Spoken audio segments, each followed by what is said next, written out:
Caleb Rourke came down off the mountain for salt coffee and horseshoe nails, and inside of 10 minutes, his fist was closing around the collar of the most powerful man in Mercy Gulch. Behind a storeroom curtain, a woman stood bleeding, a broken bottle trembling in her hand, refusing to sign away the last thing her dead father left her. Caleb hadn't spoken a full sentence to another living soul in 9 months. He heard his own voice say 6 low words that would burn every bridge he had left in that town. Before we ride into the burning mountains with them, do me a kindness. Subscribe to the channel and stay with this story all the way to the end, because what Nora Whitcomb does in the last part will stop your heart. And tell me in the comments what city you're watching from tonight, so I can see just how far this story has traveled. The bell over the door of the Mercy Gulch trading post gave one dull rattle when Caleb Rourke stepped through it, and every man inside went quiet the way men do when a storm rolls over a ridge. He didn't notice or didn't care. He'd stopped noticing what folks did when he walked in a long time ago. He pulled the door shut behind him, hung his hat brim low against the glare, and read off the list in his head the way he'd read it coming down the switchbacks. Salt, coffee, a box of shells, nails for the far mare's left front, which had thrown a shoe on the granite 2 days back. In and out. Gone before the sun touched the western rim. That was the plan. Caleb Rourke was a man who lived by the plan because the plan was the only thing he'd been able to trust for 9 years. The storekeeper, a soft man named Purdy, with ink on his fingers and fear in his eyes, came halfway around the counter and then thought better of it. "Rourke," Purdy said. He wet his lips. "Didn't expect you down till the fall. Threw a shoe." Caleb set 2 coins on the counter and slid them across. "Salt, coffee, box of 44s, and your longest horseshoe nails if you got 'em." "I got 'em." But Purdy didn't move. His eyes kept flicking sideways toward the back of the store, toward a curtain of feed-stained canvas hung across a doorway. His hands worked against each other. You'll want to be quick today, Rourke. Town's got business going on. Ain't nothing you'd want a part of." Caleb didn't answer. He wasn't a man who filled a silence just because it was there. He watched Purdy's eyes, and he watched them go again to that curtain, and something in the back of his neck went cold and tight. The old animal warning he'd learned to trust up on the mountain when a cat was crouched somewhere he couldn't see. Then he heard it. Not loud. That was the thing that turned him. A cry would have been one kind of trouble. This was worse. It was the low, flat, grinding sound of a body being shoved against a wall and holding on anyway. A grunt of effort. A voice, a woman's, coming through her teeth. "I said no." "Purdy," Caleb said quietly. "What's behind that curtain?" Purdy's whole face folded up. "Nothing you can fix, Rourke. Please. That's Mr. Granger's affair. He's got paper on it, all legal. Judge signed it. You go putting your hand in Silas Granger's affairs, and there ain't a soul in this county'll—" Caleb was already walking. He didn't hurry. That was the part folks talked about after in the weeks that followed the ones who were there. He didn't run, didn't shout, didn't reach for the pistol under his coat. He crossed the plank floor of that trading post in 6 long, unhurried strides, and every man along the wall pressed back from him like he was made of something that burned. He put his hand on the canvas curtain and pulled it aside. The storeroom was close and dim and smelled of flour and mouse and old grain. A stack of white sacks stood taller than a man against the near wall. Against those sacks, Silas Granger had a woman pinned. She was young, younger than the fight in her voice, and she was not a big woman. And Granger had a good 6 inches and 80 pounds on her, and he'd used every one of them. He had one thick forearm laid across her collarbone, holding her back against the sacks. His other hand held a fistful of the front of her dress and a folded paper crushed up against her chest, and his thumb was digging a pen into her fingers, trying to force them to close on it. Her cheek was marked red. Her lip was split, and there was blood on her chin bright as a berry. Her dark hair had come half down. And in her right hand, down low at her side where Granger hadn't managed to control it yet, she held the neck of a broken bottle, the jagged glass turned up waiting. She wasn't crying. That was the second thing folks talked about later. Not the cowboy pulling back the curtain. the woman not crying. Her eyes were wet, and her whole body was shaking with the strain of it, but she had her jaw set and her eyes open, and she was looking at the man crushing her against the wall like she was measuring exactly where to put the glass. Silas Granger heard the curtain rings scrape the rod. He turned his head unhurried, a big man used to being the biggest thing in any room. "Stores closed for the afternoon, friend," Granger said. "Private business. Purdy'll settle your account out front." Caleb didn't look at Granger. He looked at the woman. He looked at the blood on her chin, and the glass in her hand, and the way her chest was heaving, and he looked at her eyes, and he made her a small plain offer with his own. "You want him off you," Caleb said. "Caleb."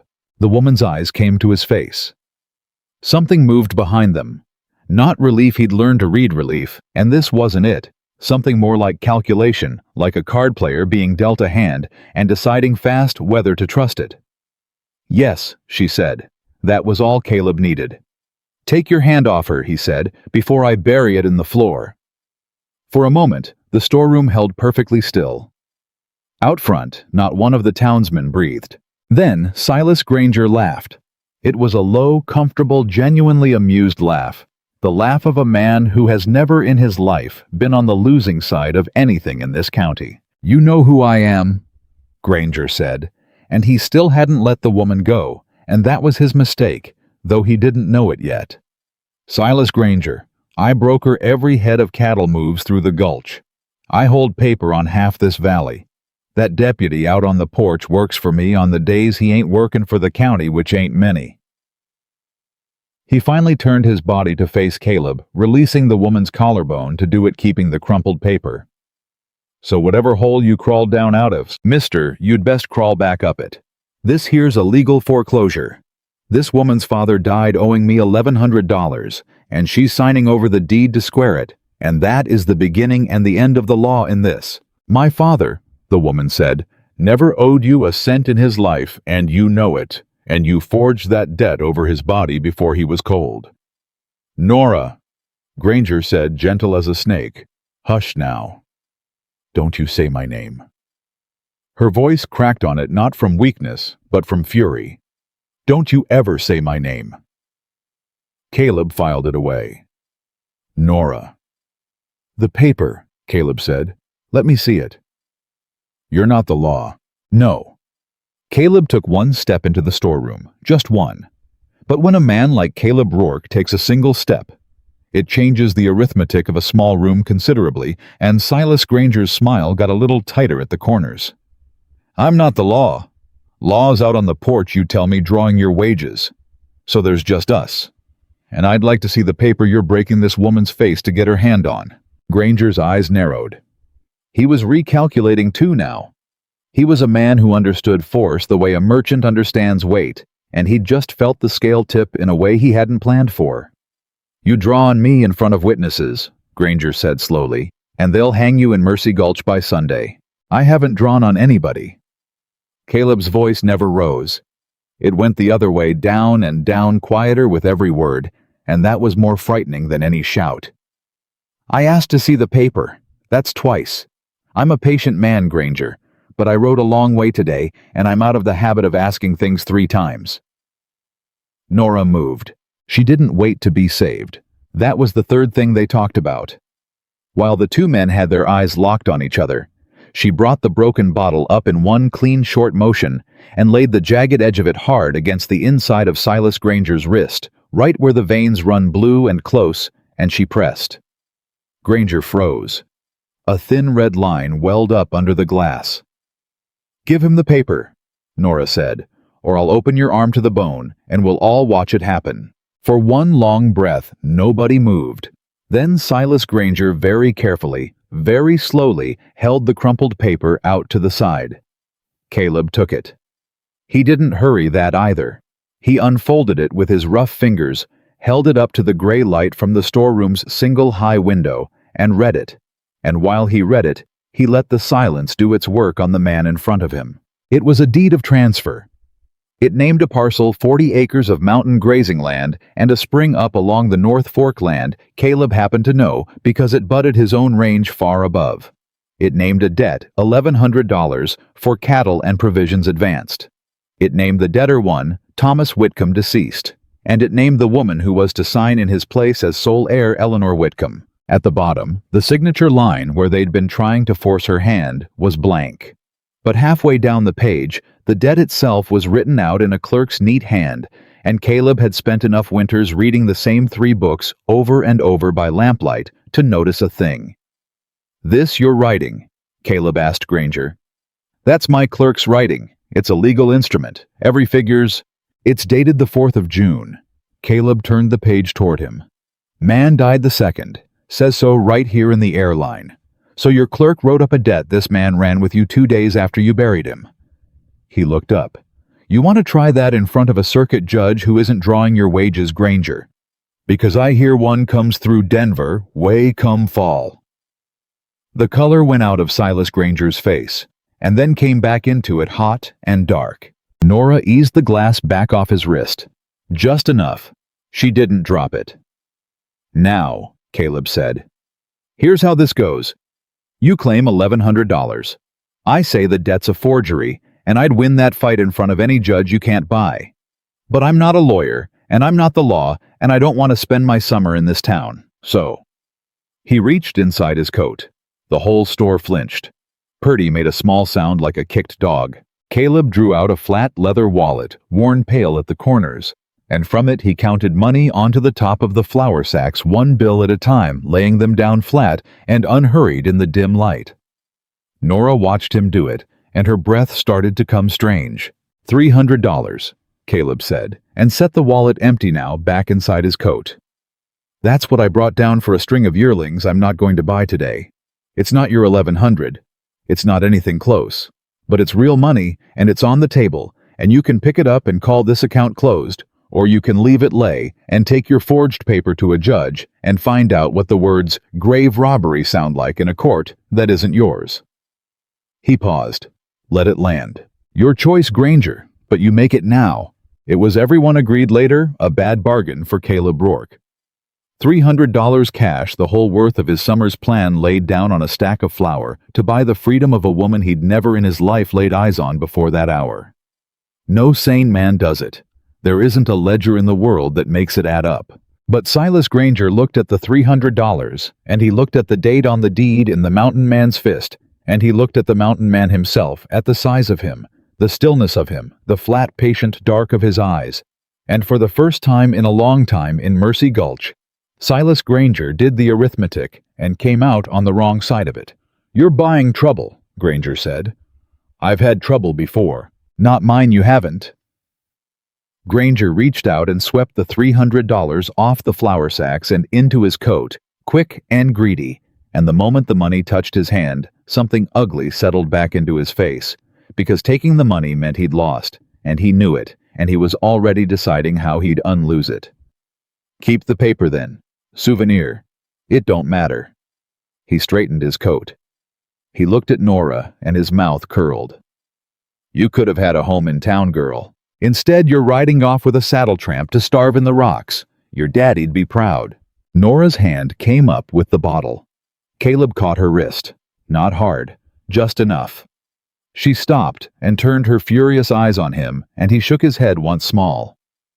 "Not for him," Caleb said quietly. "He's not worth the glass." He let her go. She lowered the bottle, but she didn't put it down. Granger walked out. He pushed through the canvas curtain and crossed the store, and every townsman along the wall found something urgent to look at on the floor. At the door, he stopped and turned around. "Rourke," he said. "That your name, Rourke?" He nodded slowly, fixing it in his mind the way a man marks a tree he means to come back and cut. "It's a small county. Summer's long." And then he was gone, and the bell rattled once behind him, and through the front window they watched him mount a heavy bay gelding and ride south toward the center of town, where the deputy leaned on a rail and the men who worked for him drank in the shade. Inside the trading post, nobody moved for a moment. Then Nora Whitcomb's legs went. It happened all at once. The fury had been holding her up like a splint, and the moment the danger walked out the door, the splint came off, and she sat down hard on the flour sacks with the broken bottle still in her hand, and started to shake all over her teeth, chattering though the room was hot as an oven. Caleb crouched down in front of her. Not close. He'd learned up on the mountain with herd animals that you don't crowd a thing that's been cornered. He crouched an arm's length off, and he waited until she looked at him. "Miss," he said, "you can let go of the glass now." She looked down at her own hand like she'd forgotten it was there. Her knuckles had gone white around the bottleneck. Slowly, one finger at a time, she made herself release it, and it dropped and rolled on the plank floor, and Caleb reached out and moved it away from her feet with the back of his hand. "You're bleeding," he said. "I know where I'm bleeding." Her voice was raw, but it had steel back in it already, and Caleb felt something he hadn't felt in a long time, a flicker of respect for a stranger. "It's my mouth. I can feel it. I don't need telling." "No, ma'am. I don't reckon you do." She wiped her chin with the back of her wrist, saw the blood there, and looked at it, and Caleb watched her decide right there in front of him that she was not going to fall apart over it. She pressed her sleeve to her lip. She breathed. She got herself back. Then she raised her eyes to his and asked the only question that mattered. Why Caleb didn't understand at first. "Stand at by." "Why'd you do that?" Nora said. $300. You don't know me. I've never seen your face. Men in this town have watched Silas Granger do worse than that to better women than me, and not one of them so much as set down his coffee. And you walk in for what? Coffee and nails. And you lay down $300. Her voice thinned. "Nobody does that, mister. Not for free. So I'm asking you plain before I so much as thank you. What is it you think you bought?" It was a hard question and a fair one, and Caleb respected it enough to give her the truth. "I bought a man's hand off your throat," he said. "That's all. There's no lien on you, miss. Money's spent. You can walk out that door and go anywhere you want, and you'll never see me again, and you'll owe me nothing." He stood up out of the crouch, his knees cracking. "But I'll tell you the honest part of it since you asked plain. I didn't do it for you." Nora's chin lifted. "Then who? For a man I used to be." Caleb looked away from her out the window at the empty street where the dust was still hanging, where Granger's horse had turned it up. "There was a time I'd have stopped a thing like that without thinking about the cost. I got out of the habit. Been a long while since I've been anywhere I could do a man any good." He shrugged one shoulder.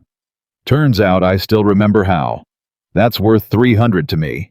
Reckon that's my business, not yours." She stared at him a long moment. "You talk," she said slowly, like a man who's decided he's already dead.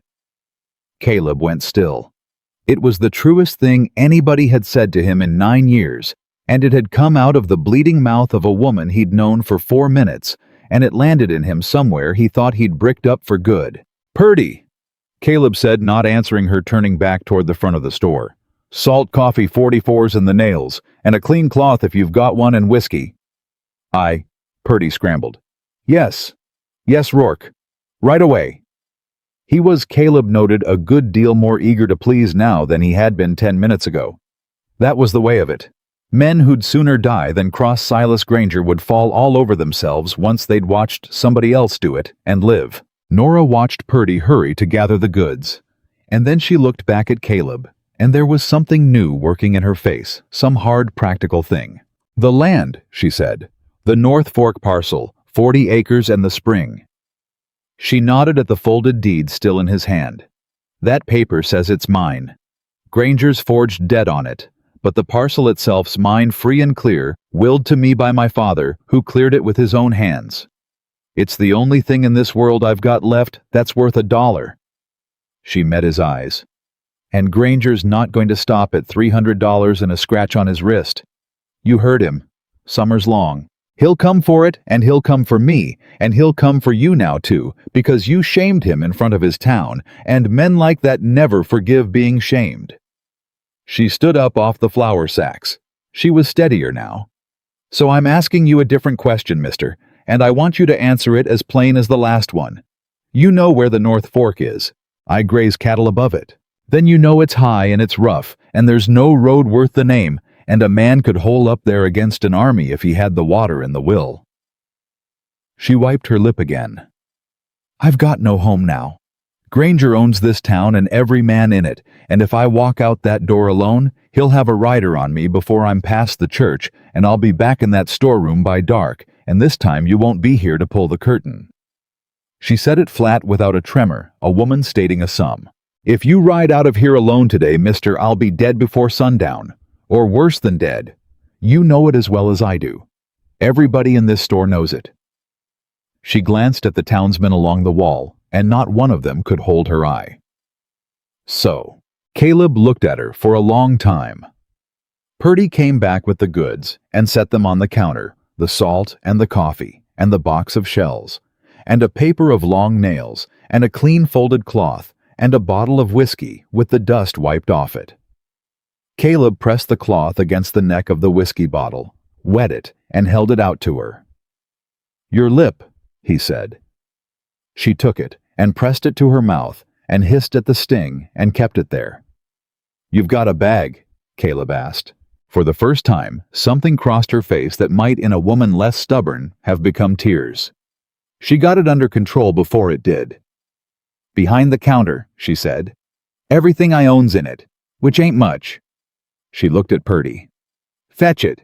And Purdy, who had employed her, Caleb gathered for board and a corner to sleep in, and precious little else, and who had stood behind that counter and let Silas Granger drag her into the back room. Not 20 minutes past, Purdy fetched the bag and set it on the counter, and could not look at either of them. Caleb picked it up.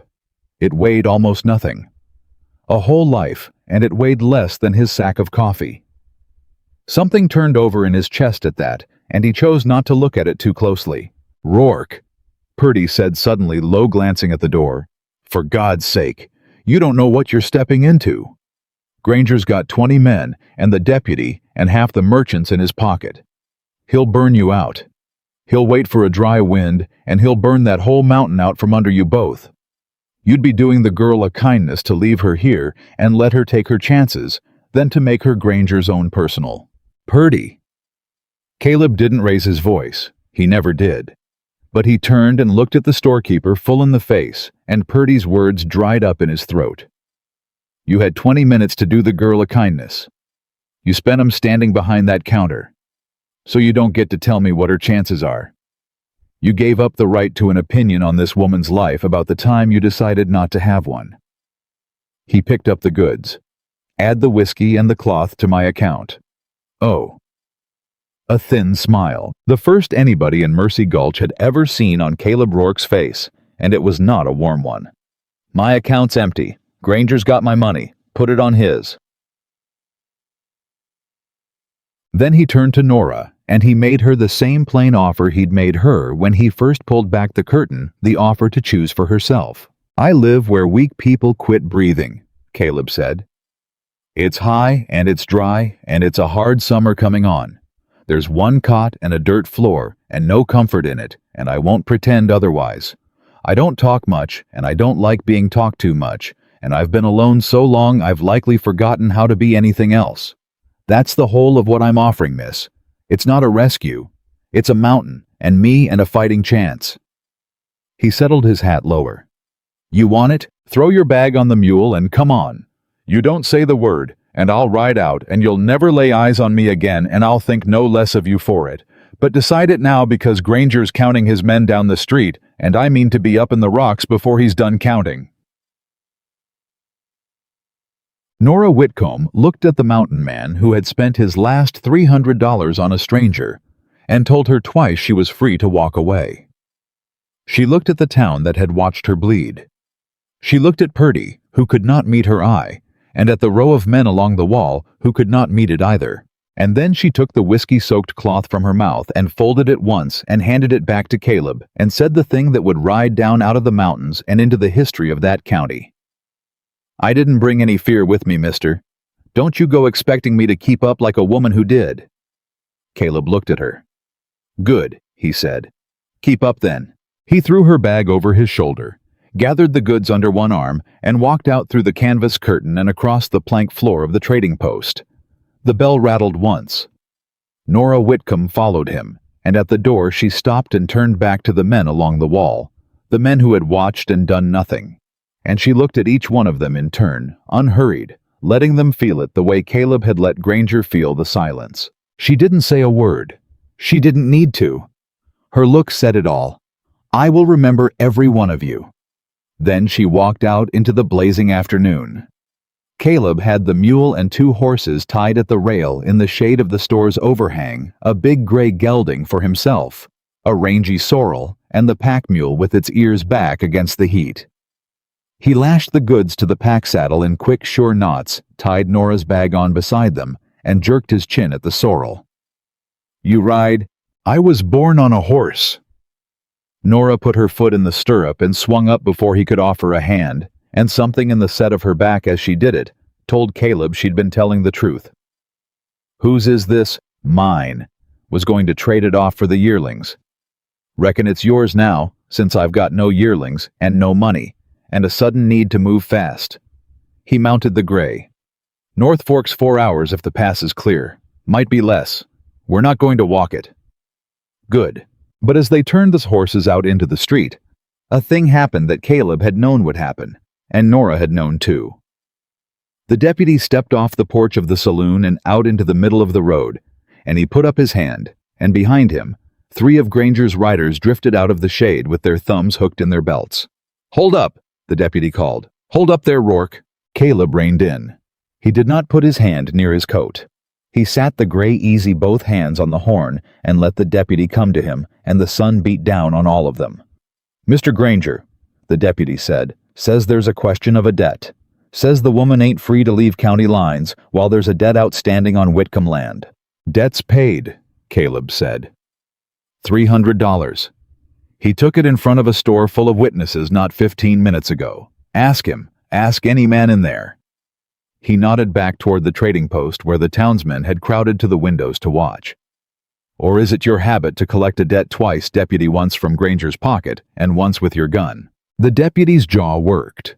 He was a young man with a hard mouth and uncertain eyes, and Caleb could see him doing the arithmetic too, weighing the wages Granger paid against the 4 riders' worth of shells in the gun of a man who hadn't so much as flinched at any of it. "Debt's a private matter between Granger and the woman," the deputy tried. "Ain't for you to—" "Deputy?" Nora walked her sorrel up beside Caleb's gray, and her voice cut across the young man's like a wire. "You've known me 3 years. You bought sugar off me every Saturday and called me miss and tipped your hat. And you're going to sit on that horse in front of God and this whole town and pretend you don't know exactly what Silas Granger was doing to me in that back room while you drank his beer on the porch." Her split lip made the words ugly, and she let it. "Look at my face. Go on. Look at it. You want to arrest somebody for a crime, deputy.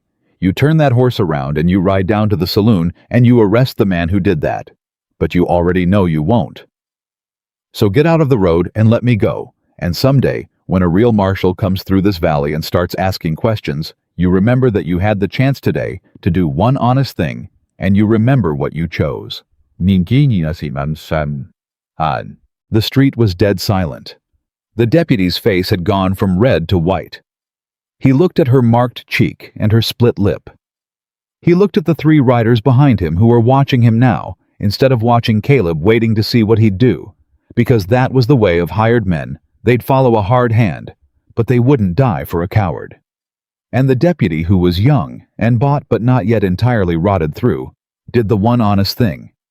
He stepped his horse out of the road. "Ride on," he said low, not looking at either of them. "Ride on, then." One of Granger's riders spat in the dust. "Silas ain't gonna—" "I said ride on," the deputy snapped, and there was something in his voice that hadn't been there before. Some shame turned to anger, and the riders subsided. Caleb touched his hat brim to the deputy.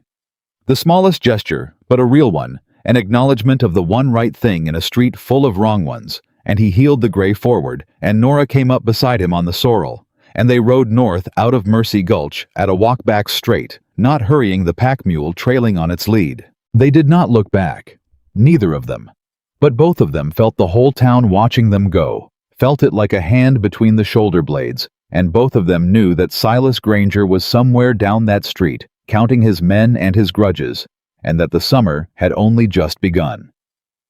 At the edge of town, where the last shack fell away, and the road turned to a rocky trail climbing toward the blue-black wall of the mountains. Caleb glanced sideways at the woman riding beside him. Her back was straight, and her chin was level, and the blood had dried dark on her lip, and she was looking up at the mountains, up at the hard high country where he lived, where weak people quit breathing with an expression he could not read. "Second thoughts?" he asked. Nora Whitcomb looked up at the burning peaks for a long moment. "No," she said, and she nudged the sorrel into a trot up the trail ahead of him toward the high country, and Caleb Rourke sat his horse a moment and watched her go, and then he clucked to the gray and the mule and followed her up into the mountains. The trail steepened within the first hour, and Nora did not complain, and Caleb noticed that she did not complain, and neither of them said a word about it. They climbed for a long while in silence, the horses picking their way up the switchbacks, the mule blowing hard behind them, and the heat came up off the rock like it came out of a forge. Nora had tied the whiskey cloth around her neck to keep the sun off, and every so often Caleb heard her wet her cracked lips with her tongue, but she never once asked to stop.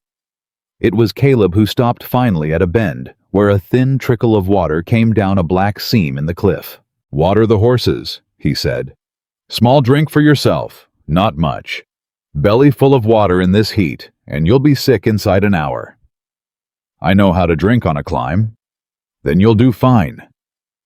He swung down and loosened the gray's cinch a hair, and let the animal put its muzzle to the trickle. "You've done this before. My father took me up into the high country every summer since I could sit a saddle." Nora dismounted and led the sorrel to the water, and she said it plain, but Caleb heard the thing underneath it, the grief worn smooth as a river stone. He said a person didn't know what they were made of till they'd spent a week where the air's thin and the water's scarce, and nobody's coming to help. She cupped her hand under the trickle and drank 2 swallows and no more. "Guess I'm about to find out what I'm made of." "Guess you are." She looked at him sideways. "You're not much for comfort, are you?" "No, ma'am." "Good." She wiped her mouth. "I've had my fill of men telling me it'll be all right. It won't. Nothing's been all right in 3 months. I'd sooner ride with a man who won't lie to me about it." Caleb tightened the cinch back down and said nothing, but something in him marked the words and set them away the way he'd set away her name. They rode on. The sun crossed over and started down the western sky, and still the trail climbed and the country got harder and lonelier. The higher they went, the timber thinning to twisted pine, the pines thinning to bare rock. Nora's sorrel stumbled once on the scree, and she brought its head up quick and clean. No cry, no jerk. And Caleb saw it and said nothing about that either, but he thought she wasn't lying about the saddle. It was near evening when they came up over the last shoulder of rock, and Caleb's place came into view, tucked back against the base of a cliff, where the wall would break the worst of the wind, and no rider could come at it from behind. It wasn't much. Nora had known it wouldn't be. But she was tired down to the bone, and her lip had swollen and cracked again, and the sight of any shelter at all put a small weakness in her knees that she was furious at herself for. "That it?" she asked. "That's it. It's smaller than the storeroom I nearly died in this morning." Caleb almost smiled. Almost. "It's dry and it's mine, and no man alive can come up on it without I see him for an hour first. You'll come to like those 3 things better than size before summer's out."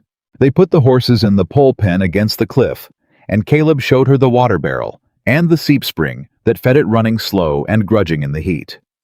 He showed her the woodpile and the smokehouse dug into the hill and the rifle above the door, and then he showed her the inside of the cabin, which took no time at all, because there was 1 room and 1 cot and a table and a stool and a dirt floor swept hard as stone. "1 cot," Nora said. "You take it." "And you?" "Floor. I've slept worse places than my own floor." He set her bag down inside the door. "There's no lock, but there's no need of one up here. And there's no—" He stopped, and Nora saw him grope for a way to say a delicate thing plainly, and fail, and go at it head-on the way he went at everything. "I'm not that kind of man. What Granger was to you. You'll sleep safe under this roof. You've got my word, and my word's about the only thing I've got left that's worth anything." Nora looked at him a long moment in the fading light. "I believe you," she said. "God help me. I don't know why 4 hours acquaintance, but I do." Then her practical hardness came back over her like a shutter closing. "Now, you've been in the sun since sunup, and you've had less water than the horses, and you're weaving on your feet, mountain man, whether you know it or not. Sit down before you fall down. I'll build the fire." "I'll build my own. You'll sit."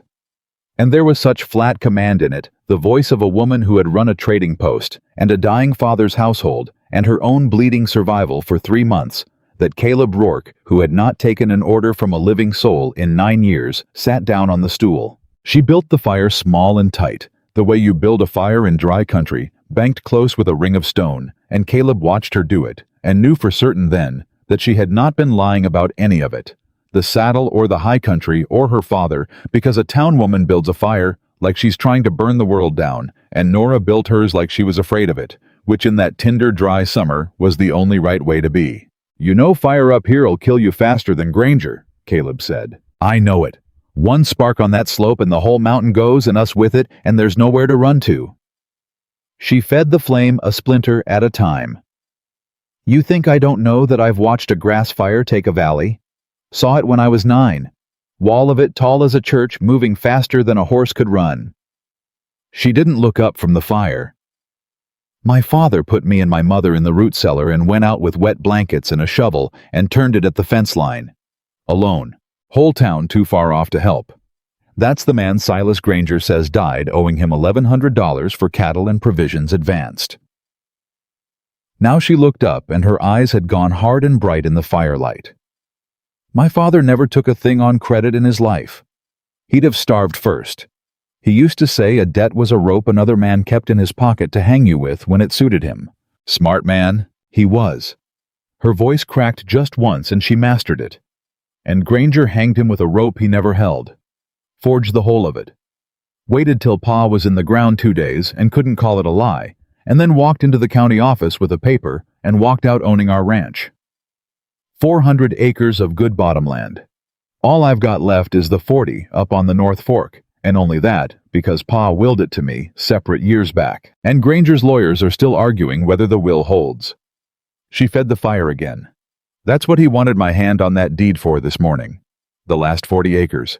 And then I'd have nothing at all, and I'd have had to come to him for work, or worse, and he'd have had all of it, the land and me and the whole thing tied up legal."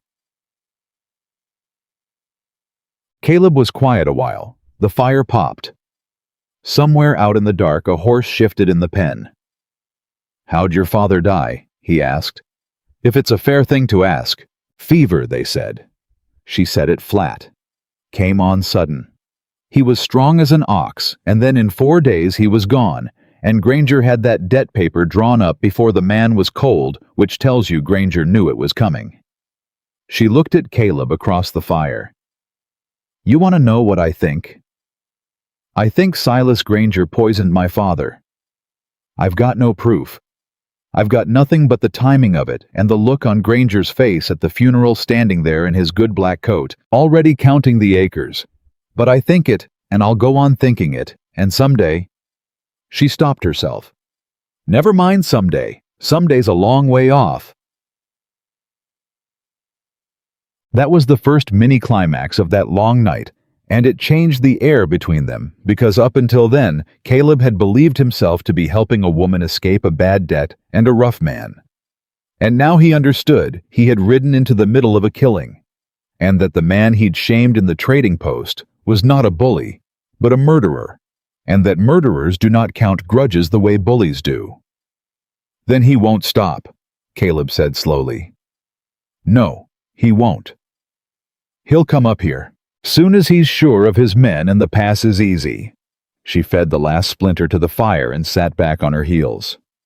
"You bought yourself into a killing today, Caleb Rourke. I'd have told you before you laid your money down if I'd had the chance, but you moved awful fast." She met his eyes. "You can still ride me back down. Leave me at the county line and wash your hands of it. I'd understand it. It's not your fight." Caleb looked at the fire a long time. "I made it my fight when I pulled the curtain," he said. "Man doesn't get to do a thing like that and then decide he'd rather not have.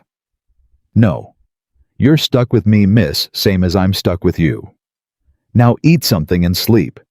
We've got water to haul in the morning, and the seep's slower than I like." And that was the end of the first day. The days that followed hardened them both. Nora rose before Caleb the second morning and had the fire going and the coffee on before he'd stirred, and when he came in from the horses, she handed him a tin cup without a word, and he took it without a word, and something in that wordless exchange sat easier between them than any conversation could have. She learned the mountain fast. Caleb showed her the seep spring and how to skim it clear, and she hauled water twice a day up the steep path from the barrel to the cabin, and her hands blistered, and then the blisters broke, and then they healed to callus, and she never mentioned it. He showed her where the rattlesnakes denned in the warm rock below the pen, and how they'd lie out on a flat stone in the morning sun, and she took to carrying a forked stick and a short club, and she killed 2 that first week quick and clean, and skinned them out and cooked the meat, and Caleb, who had lived alone so long, he'd stopped expecting anything of anybody, found that he'd started expecting things of her, and that she met every one of them. "You're not what I figured," he told her once, watching her scrape a snakeskin. "What did you figure? Town woman, soft hands, complaint in her mouth. And now," Caleb considered it, "now I figure I'd have been sorry to leave you at the county line," he said, which for Caleb Rourke was a speech of considerable warmth, and Nora understood it as such, and she ducked her head and scraped the skin and hid her face, but not before he'd seen the color come up in it. It was the 4th day that the dust storm came. Caleb read it off the sky an hour out and got the horses into the lee of the cliff, and the barrels covered and Nora inside. And then it hit, and for 2 days the wind screamed against the cabin wall, and the dust came in through every crack and gap, till it lay gray on everything, and gritted between their teeth, and they could not so much as open the door. 2 days is a long time for 2 people to be shut in one room the size of a storeroom, and by the end of the first day, they had talked more than either of them had talked in years. She told him about her mother, dead of a lung sickness, when Nora was 14. He told her in pieces dragged out of him, a word at a time, about the mountain and the horses, and why he'd come up here to live. "You said something in the store," Nora said on the evening of the first day of the storm, with the wind howling and the single lamp guttering. "You said you did it for a man you used to be. And I asked you a thing then, and you turned it aside. I'm asking again. What happened to you, Caleb?" For a long time, she thought he wouldn't answer. He sat with his back against the wall, and his hat off, and his big hands loose between his knees, and stared at the lamp. "Had a wife," he said finally. "Sarah. And a boy. Little fellow. 2 years old, going on 3. His voice was very even, too even, the evenness of a man holding a thing down with all his weight. "Had a place down in the valley. Good place. Not big, but ours." He turned the lamp's flame down a hair, up a hair, restless with his hands. "There was a sickness came through, diphtheria. Took the boy in 3 days. Took Sarah a week after nursing him, took it off him." He stopped. The wind filled the silence. "I was gone. Down to Denver buying stock. Wasn't there for any of it. Came home to a cold house and 2 fresh graves and a neighbor who'd done the burying because there wasn't anybody else." Nora didn't say she was sorry. She'd learned from her own grief how thin and useless that word was, and she'd learned it from him too, in 4 days, that he didn't want thin, useless words. "So you came up here," she said instead. "Came up here." He nodded slowly. "Told myself I'd rather be somewhere nothing could be taken from me because I'd have nothing worth taking. Horses don't break your heart. Rock doesn't die on you while your back's turned." He looked at her, and there was something raw and open in his face that she suspected almost nobody had ever seen. "Been up here 9 years telling myself that. And then I rode down for salt and coffee and pulled back a curtain, and now there's a woman on my cot who I'd be sorry to leave at the county line." He said it like a man confessing to a crime, which is a foolish thing for a man like me to feel, and a dangerous thing, and I know it, and I felt it anyway, and I don't know what in hell to do about it. The wind screamed, the lamp guttered. "You don't have to do anything about it tonight," Nora said quietly. It's just the two of us and a dust storm and nowhere to go. Do something about it later. If we live. If we live, Caleb agreed. And that was the deepest thing either of them had said, and it hung in the little room all through the second day of the storm, unresolved. Weighing on both of them, neither of them able to look straight at it, and neither of them able to look away. When the wind finally died on the third morning, and they pushed the door open against the drift of dust, the world outside was gray and strange, and the seep spring had all but stopped. Caleb knelt over it a long time. "Storm packed the seam," he said finally, and Nora heard the thing under his voice, that she was learning to hear the thing he wouldn't say plain. "Dust and grit in the crack. It'll clear, or it won't." He stood up and looked at the barrel, and Nora looked with him, and the water in it was low, lower than she'd realized. 2 people and 3 animals in a dry summer, drinking it faster than the grudging seep could fill it. "How long?" she asked. "Barrel a week careful, lest the horses need more in this heat." He wiped the grit off his neck. "Seep clears, we're fine. Seep doesn't clear, we've got a problem." "How much of a problem?" Caleb looked at her, and he did not lie to her because she'd told him the first night that she'd sooner ride with a man who wouldn't. "The kind where I have to decide whether to shoot the horses to save the water, or ride down for water and leave you up here alone with Granger's men liable to come any day," Caleb said. "That kind. But we're not there yet. Don't borrow it. We work the seep we ration hard, and we pray for the weather to break, and we don't borrow trouble that hasn't come yet." He handed her the empty water skin. "Skim what you can off the top of the seep. I'll dig at the seam." They worked the seep for 2 days, and it came grudging and thin, and never quite gave up, and the barrel dropped, and the heat did not break, and neither of them said out loud the arithmetic they were both doing every time they looked at it. It was on the second night with the barrel low, and the tension high, and both of them scraped raw with worry and want of sleep that the cougar came. Nora heard it first. She woke to the horses screaming in the pen, that high awful sound a horse makes when it's terrified, and she was up off the cot and had the door open before she was fully awake, and Caleb was up off the floor with the rifle in his hands, moving so fast and silent, it frightened her almost as much as the horses did. "Back," he said. "Behind me. There's a cat in the pen." She could see it in the moonlight, a long, low, tawny shape, up on the cliff shelf above the horses, gathering itself, and the gray gelding, and the sorrel, and the mule were slamming against the poles trying to break out. And if they broke out in the dark on that ground, they'd founder or break a leg, and then they truly were finished. "It's after the mule," Caleb said, low-siding. "Old cat. Can't run down a deer no more, so it's come for easy meat. Stay behind me. If it comes off that shelf, it'll come fast." "Shoot it then." "Can't. Not from here. Miss in this light, and I'll spook the horses worse, and maybe hit one." He was moving as he spoke, easing forward, and Nora saw what he meant to do, and her heart came up in her throat. He meant to get between the pen and the shelf out in the open, close enough to make the shot sure.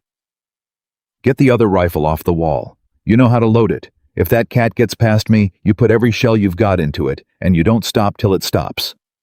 "Caleb, do it, Nora." She did it.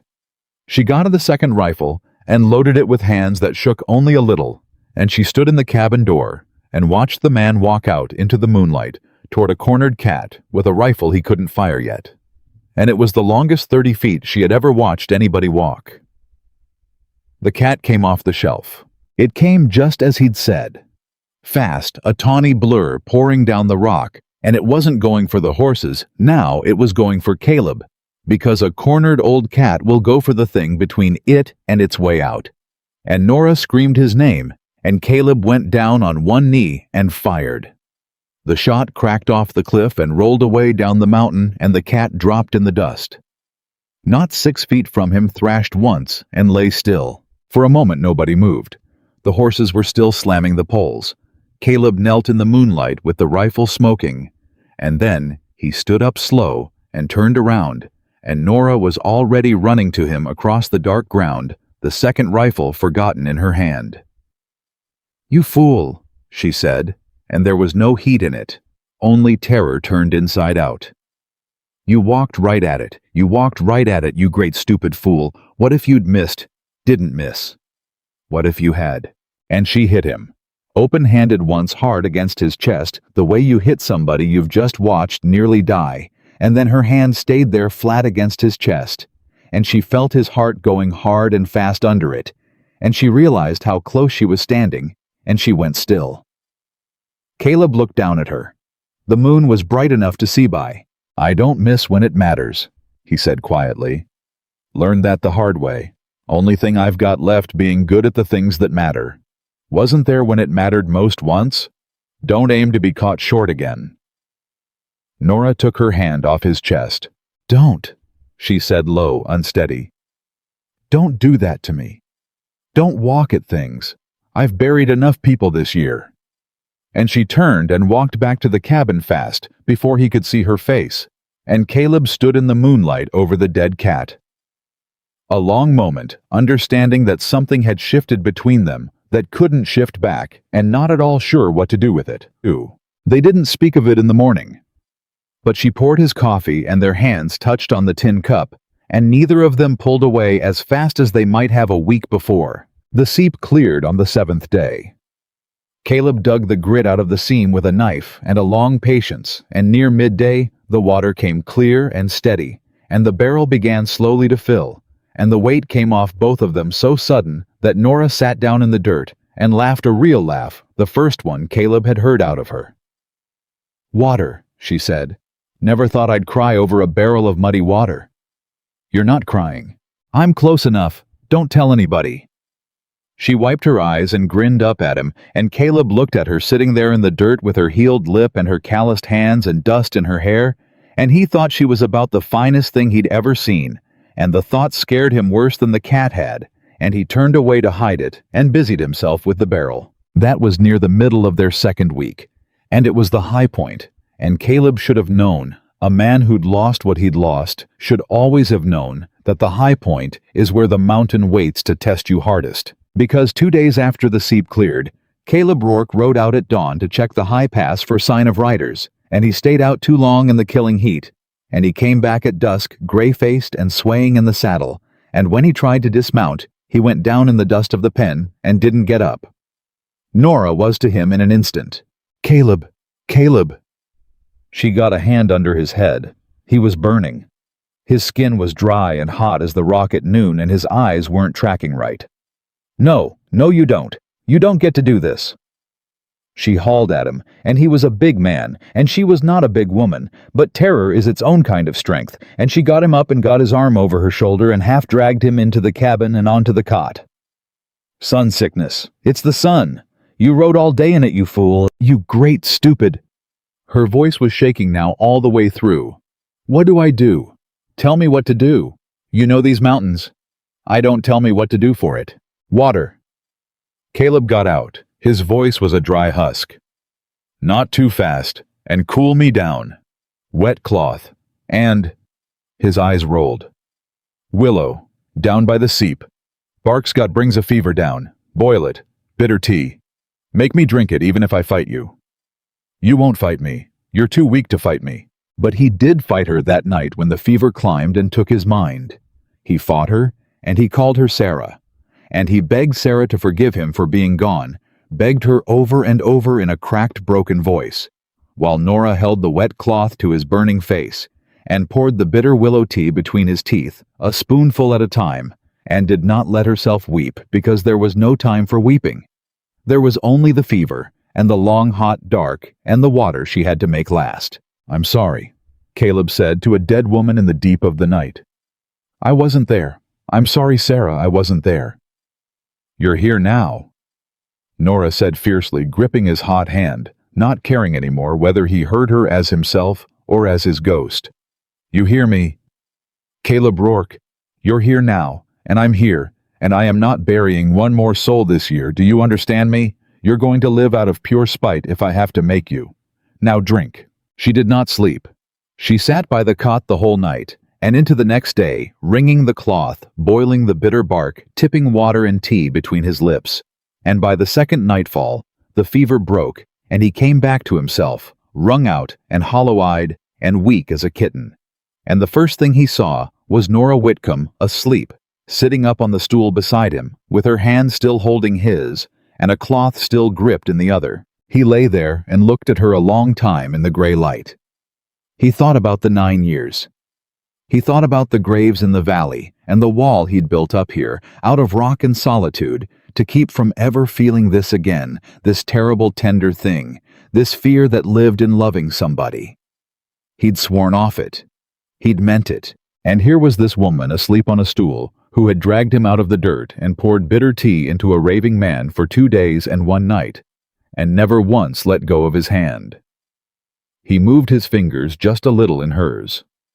She woke instantly, the way people wake who've learned to sleep light near danger, and her eyes flew to his face and found him looking back at her, clear-eyed himself. "You're back," she breathed. "I'm back." His voice was a ruin. "You kept me alive.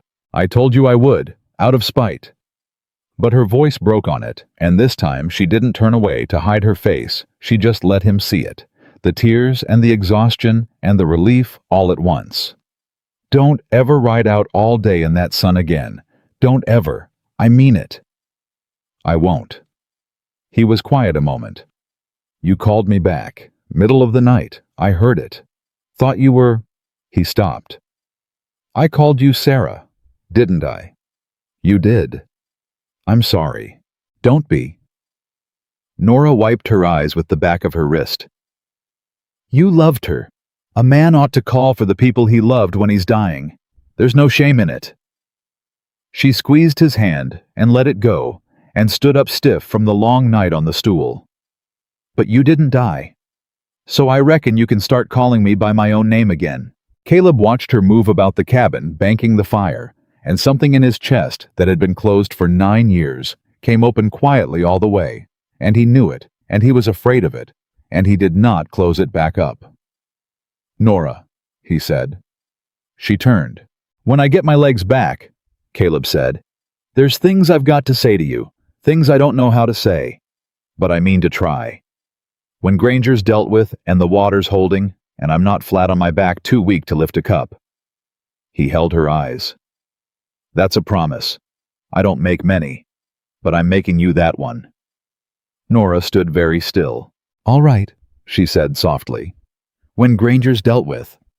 And she turned back to the fire, and Caleb saw her shoulders were shaking just slightly, and he understood it wasn't from sorrow this time, and he lay back on the cot and closed his eyes, and for the first time in 9 years, Caleb Rourke let himself want to live. His strength came back over the next 3 days, slow at first, and then faster, the way it does with a strong man, and Nora watched over him like a hawk, and rationed the water, and worked the seep, and did the labor of 2 people, without one word of complaint, and Caleb lying on the cot. Those first days, watched her do it, and understood, down to his bones, that she was not baggage he'd taken on out of a moment's decency in a trading post. She was a partner. She'd proved it with her own 2 hands in the dark. On the 4th day, he was up and moving, and on the 5th, he walked the perimeter of his little kingdom with her at his side, showing her the ground, the way a man shows a thing to someone he means to share it with. And it was on that walk up on the shoulder of rock, where he'd first seen her, set her chin against his mountain, that Nora stopped and shaded her eyes, and looked down the long trail toward the valley. "Caleb," she said. Something in her voice put his hand on his rifle before he'd even looked. Down at the bottom of the trail where it left the timber and started up the switchbacks, a thin line of dust was rising. Riders. More than one. Coming up slow and steady in no particular hurry, the way men ride when they're certain of where they're going and certain of what they'll do when they get there. Nora counted them as they cleared the timber, 1, 2, 3, 4, and the 4th one rode a heavy bay gelding and sat his saddle like a man who owned every acre the horse walked over. "He's early," she said, very quiet, and there was no fear in her voice, only a cold, hard reckoning, the same reckoning she'd worn in the storeroom with the bottle in her hand. "You said he'd wait till the pass was easy, and his men were sure. He didn't wait." Caleb watched the dust rise, and his face went to stone, the old stillness coming down over him like a shadow off the cliff. "No," he said. "He didn't wait." They watched the dust rise for a long moment, and then Caleb turned and started back toward the cabin at a fast walk, and Nora came with him step for step. "How long have we got?" she asked. "Hour, little more. That trail don't let a horse hurry." He was moving as he talked, his mind already 3 steps ahead of his feet. 4 of them, Granger and 3 guns. He's counting on you being soft and me being one man. He figures he rides up waves of paper, takes what he wants, and rides down before sundown. He glanced at her. That's his mistake. But 4 guns is 4 guns. Nora and I won't lie to you about the arithmetic. This could go bad. Then teach me. Caleb stopped short. Teach you what? You've got 2 rifles and a revolver and 1 pair of hands. Nora stood square in front of him, and her voice did not shake. I can load. You showed me the night of the cat. But loading's not shooting, and I've never fired a pistol in my life, and if this goes the way you say, it might. I'll not stand behind you like a sack of flour, waiting to see which way it falls.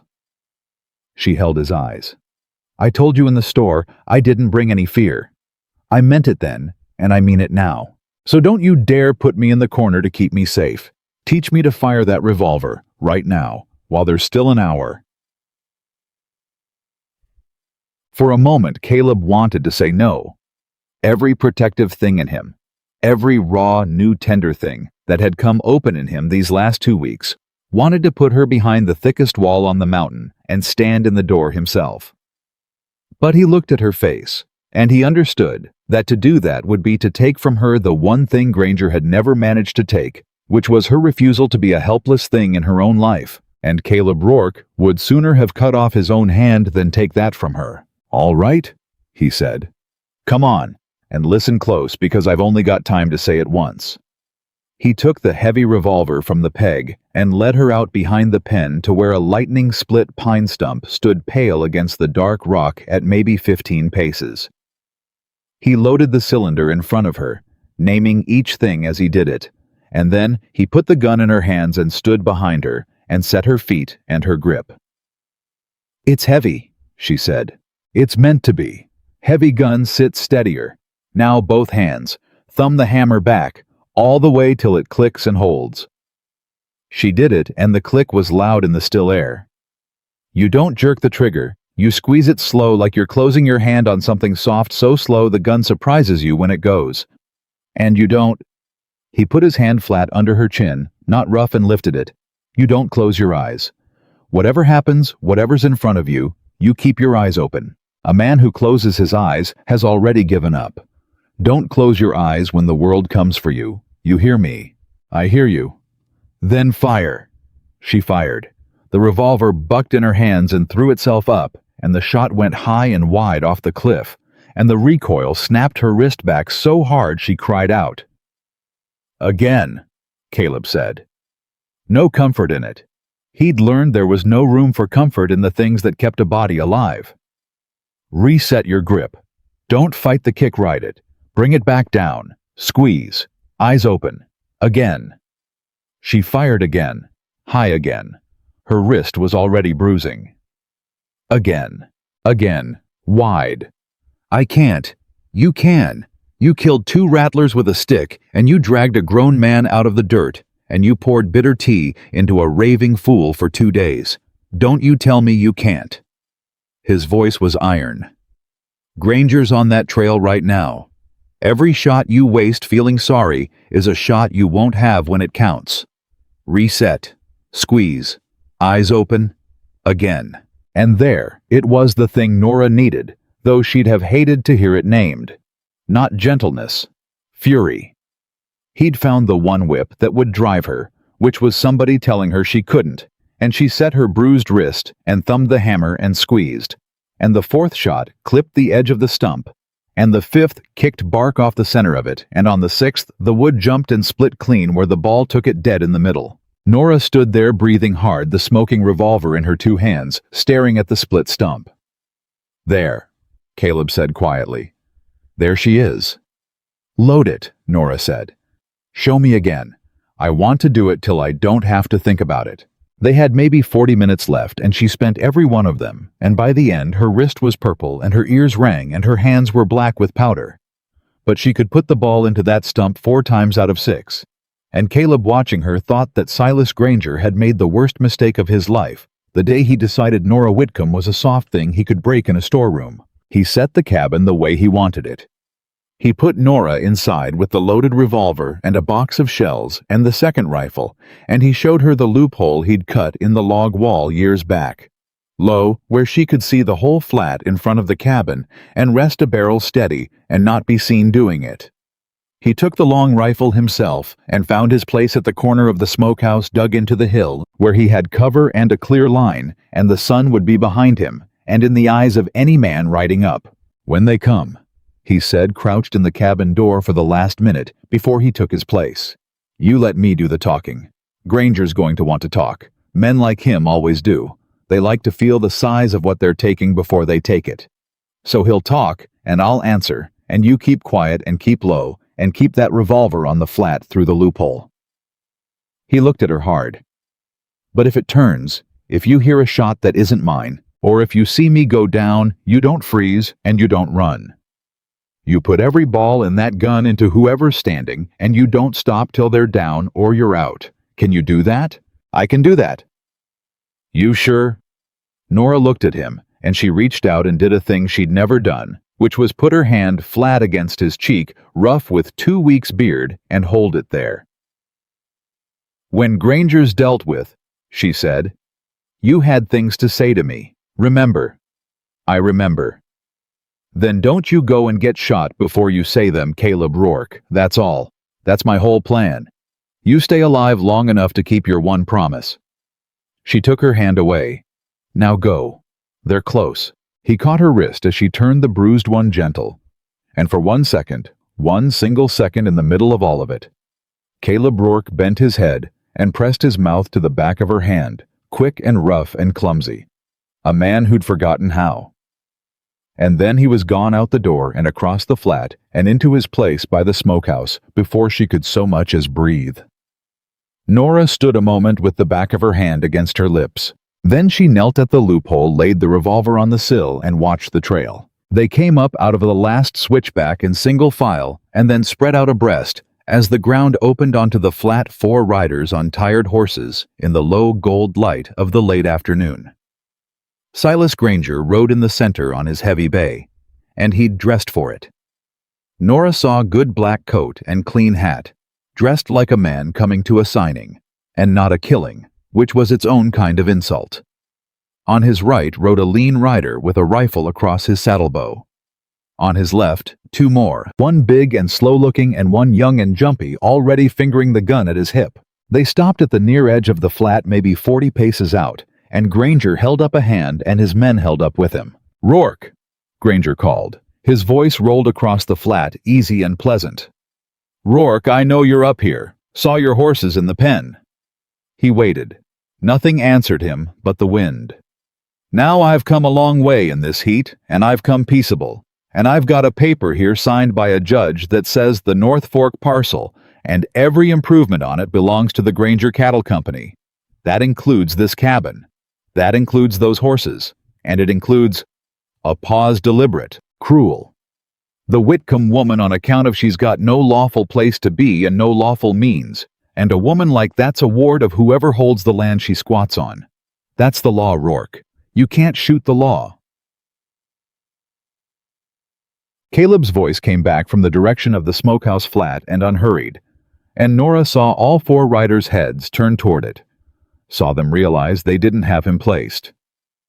"You're a long way up a mountain to be talking about law, Granger." "Law's law wherever a man stands." "Is it?" Caleb let a silent stretch. "Then let's talk law. That paper of yours. It's built on a debt your clerk wrote up 2 days after Thomas Whitcomb was in the ground. I read it in the store. So did a roomful of witnesses. You want to bring that to a circuit judge, you go right ahead, and I'll bring a roomful of men who watched you take $300 in cash to settle a debt you now claim is still owing. Which is it? Granger is the debt paid, like the whole town saw you take my money. Or is it owing like your paper says? Because it can't be both, and either way, you're a liar in front of a judge. For the first time, Granger's easy voice tightened. Clever, he said. You're a clever man, Rourke. I didn't figure that. Figured you for just big. He shifted in his saddle. But clever don't matter up here. You know why? Because there ain't no judge up here. There ain't no witnesses up here. There's you, and there's her, and there's 4 of us. And whatever happens on this mountain, the only story that rides back down to Mercy Gulch is the one I tell. He let that sit. So here's my offer, and it's better than you deserve. Send the woman out. She comes with us peaceable and signs the parcel over proper down in town, and you get to keep breathing. You ride off this mountain and out of this county, and you never come back, and I forget I ever saw your face. That's a generous offer for a man who spat in my eye in front of my own town. Inside the cabin, Nora's hands tightened on the revolver. And if I say no, Caleb called. Then I've got 3 men, and you've got a cabin, and we've got all the time in the world, and it's a powerful dry summer, Rourke. Granger's voice went soft and ugly. You ever see what a grass fire does to a man holed up in a log cabin I have? I'd rather not. It's an awful way to go, and it'd be a waste of a good cabin. But I'll do it if you make me. So don't make me. Send her out. And here was the twist that turned the whole afternoon, the thing neither Caleb nor Granger saw coming, because Nora Whitcomb had spent 3 months learning exactly how Silas Granger's mind worked, and she understood something in that moment that Caleb, for all his cleverness, did not. She understood that Granger did not actually want to burn the cabin. He wanted the land. Burned land with a burned cabin and 2 burned bodies on it would bring a marshal up the mountain asking questions. And questions were the one thing Silas Granger could not afford, because his whole empire was built on the quiet, on the forged papers, and the frightened clerks, and the bought deputy, and a fire that killed 2 people would tear the quiet wide open. He was bluffing. The fire was a bluff. He needed her alive, and he needed her signature, and he needed it to look legal, and that meant she had power here that Caleb didn't know she had. So Nora made a decision alone at the loophole that she did not have time to run past Caleb, and she prayed he'd forgive her for it. Granger, she called, and her voice rang out clear across the flat, and she saw Caleb's head snap toward the cabin in alarm. This is Nora Whitcomb. I'm coming out. Hold your men. Nora, no! Caleb's voice sharp with the first raw fear she'd ever heard in it. I'm coming out to talk, Caleb, and only to talk. Hold your fire. And louder to Granger. You want my signature, and you want it to look proper, because you can't afford a marshal on this mountain any more than we can. That's the truth of it, isn't it, Silas? You didn't come up here to burn anything. You came up here to make me sign quiet and legal, so nobody down in that town ever has to know what you are. A pause, and then the blade of it. I know you poisoned my father. The words dropped onto the flat, like a stone into a still pond, and every man out there went dead silent. And even Granger's easy face slipped for just a moment, and in that moment, Nora had her answer, and so did everyone else.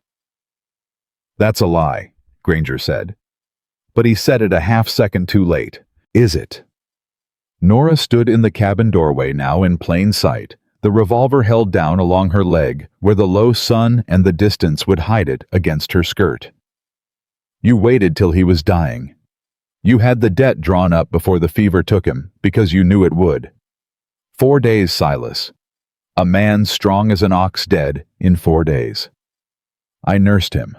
I know what a fever looks like, and I know what poison looks like, and I've had 3 months to think on the difference. She took a step forward off the threshold. But here's what you don't know. I wrote it all down. Every date, every lie, the debt drawn 2 days after the burial, the will Pa left that your lawyers are still fighting, the look on your face at the funeral. I wrote it all in a letter. Silas, and that letter is not on this mountain. Another step.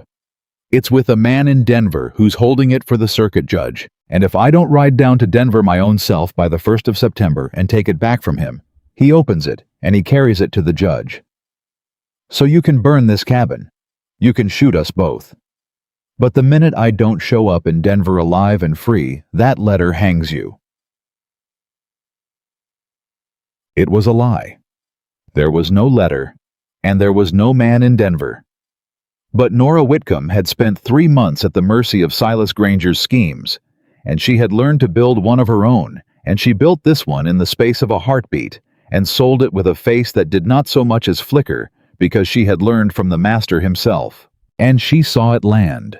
She saw Granger's mind seize on it, saw the doubt bloom in him, saw his 3 riders glance at each other, because hired men will burn a cabin for wages. But they will not hang for one. And a letter with a circuit judge was a rope around all their necks now, not just Granger's. "You're bluffing," Granger said, but his voice had lost its ease. "Maybe I am." Nora took one more step slow out onto the flat, drawing them in, and she felt more than saw Caleb at the smokehouse holding himself back by main force, trusting her, giving her the room to choose that he'd given her since the very first minute in the storeroom. "There's one way to find out, Silas. You ride back down that mountain right now, all 4 of you, and you leave us be, and you wait and see whether a letter shows up at the courthouse come September. And if it doesn't, if I was bluffing, then you've lost nothing but a hot afternoon's ride. But if I wasn't bluffing and you burn us out anyway, then you've hanged yourself with your own rope." She stopped 40 feet from him, close enough to see his eyes. "That's your arithmetic, Silas. You always did love your arithmetic, so do the sum." For a long, long moment, Silas Granger did the sum. And Nora almost had him. She saw it in his face, saw the ledger tallying, saw the risk stacking up against the reward, and for one breath, she believed she'd won the whole thing without a shot. Fired, talked him back down the mountain, the way Caleb had talked him out of the storeroom, and her heart lifted. And then the young rider, the jumpy one, the one who'd been fingering his gun since he rode up, lost his nerve. Nobody would ever be sure what he thought he saw. Maybe he caught the low gleam of the revolver against Nora's skirt. Maybe the tension just wound him too tight. But he yanked his pistol up and screamed, "She's got a gun!" and fired wild, and the ball tore through the cabin door a foot from Nora's head. And then, everything happened at once, and very fast. Caleb's rifle spoke from the smokehouse, and the young rider went off the back of his horse and did not get up. The lean rider with the saddle rifle wheeled toward the smokehouse and levered a shot, and the big slow one clawed for his gun, and Granger hauled his bay around shouting, and Nora dove back for the cover of the doorway as a second ball splintered the frame beside her. "Nora, down!" Caleb roared and fired again, and the lean rider grunted and slumped over his saddle horn, and his horse bolted with him hanging off it. 2 down. But the big slow rider had his gun out now, and Granger had his out too, and both of them had seen the smoke from the smokehouse corner, and they poured lead at Caleb's position, and Nora heard the balls smacking the log and the dirt around him, and then she heard the one sound she had been dreading above all others. She heard Caleb's rifle jam. She heard it, the sharp, wrong metal sound of a cartridge caught crooked, and then Caleb's curse low and vicious, and then a terrible silence from the smokehouse, where the steady rhythm of his fire should have been. And Silas Granger heard it too. "He's dry," Granger bellowed, half laughing, wheeling his bay toward the smokehouse, raising his pistol, spurring in for the kill. "He's jammed.